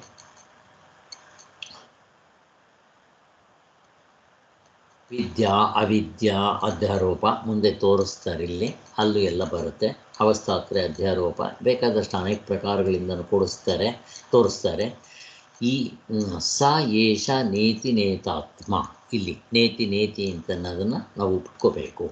ಈ ಆತ್ಮನು ಇದಲ್ಲ ಎಂದೇ ತಿಳಿಸ್ಪಡುತ್ತೆ. ಈ ರಹಸ್ಯವನ್ನು ತಿಳಿದಿದ್ದರೆ ಕಾರ್ಯಕಾರಣ ಬುದ್ಧಿಯಿಂದಲೇ ಗಟ್ಟಿಯಾಗಿ ಹಿಡಿದ ಬುದ್ಧಿಯವರು ಅಧ್ಯಾರೋಪವಾದ ಪ್ರಕ್ರಿಯೆಯನ್ನು ವಿಕಾರಗೊಳಿಸಿ ವಿಪರೀತವಾಗಿ ಅದಕ್ಕೆ ಕೆಲವರೆಲ್ಲ ಅಧ್ಯಾರೋಪ ಅಪವಾದ ನಾವು ಸರಿಯಾಗಿ ತಿಳ್ಕೊಳ್ದೇ ಇದ್ದರೆ ಇದನ್ನೇ ತಪ್ಪು ಅರ್ಥ ಮಾಡ್ಕೊಂಡು ಬೇರೆ ಮಾಡ್ಕೊಂಡಿರ್ತಾರೆ. ಇಲ್ಲಿ ಇನ್ನೊಂದು ಪ್ರಶ್ನೆ, ನೇತಿ ನೇತಿ 2 ಸಲ ಹೇಳಿದೆ ಯಾಕೆ? ಯಾರಿಗಾದ್ರೂ ಉತ್ತರ ಗೊತ್ತಾ? ನೇತಿ ನೇತಿ 2 ಸಲ, 3 ಸಲ ಹೇಳಿದರೆ ಅವ್ರ ಅಪ್ಪನ ಗಂಟೆ ಏನಾಗುತ್ತೆ? 1 ಸಲ ಹೇಳಿದ್ರೆ ಏನು ಕಳ್ಕೊತಾರೆ? ಒಂದೇ ಸರಿ ಹೇಳಿದ್ರೆ ಯಾಕೆ 3 ಸಲ ಹೇಳಿಲ್ಲ, 2 ಸಲ? ಹಾಗೆ ನಾನು ನನ್ನದು ಅಂತ ಅನ್ಕೊಂಡಿರ್ತೀವಲ್ಲ ಸರ್, ಅದ್ರಿಂದನ ಸರ್? ಇಲ್ಲಿ 1, 2 ಅರ್ಥ ಇದೆ ಇದರಲ್ಲಿ. ಒಂದು ಈಗ ನೀವು ಕಾರ್ಯ ಕಾರಣ, ನೀವು ಕಾರ್ಯ ತೆಗೆದಾಕಿದ್ರೆ ಅಲ್ಲ ಅಂತ ಕಾರಣನಾ ಅಂತ ಪ್ರಶ್ನೆ ಕೇಳಿ, ಅದು ಅಲ್ಲ ನೇತಿ, ಇರದೇ 2 ಕಾರ್ಯ ಕಾರಣ. ಹಾಗೆ ನೀವೇನು ಹೇಳಿದ್ದು? ನೀವೇನು ಹೇಳಿದ್ರಿ ಕೃಷ್ಣವೇಣಿ? ನಾನು ನನ್ನದು ಅಂತ. ಇಲ್ಲಿ ನಾನು ನನ್ನದು ಅಂತ ಬಂದರೆ ಅದು ಪೂರ್ತಿ ಆಗೋದಿಲ್ಲ.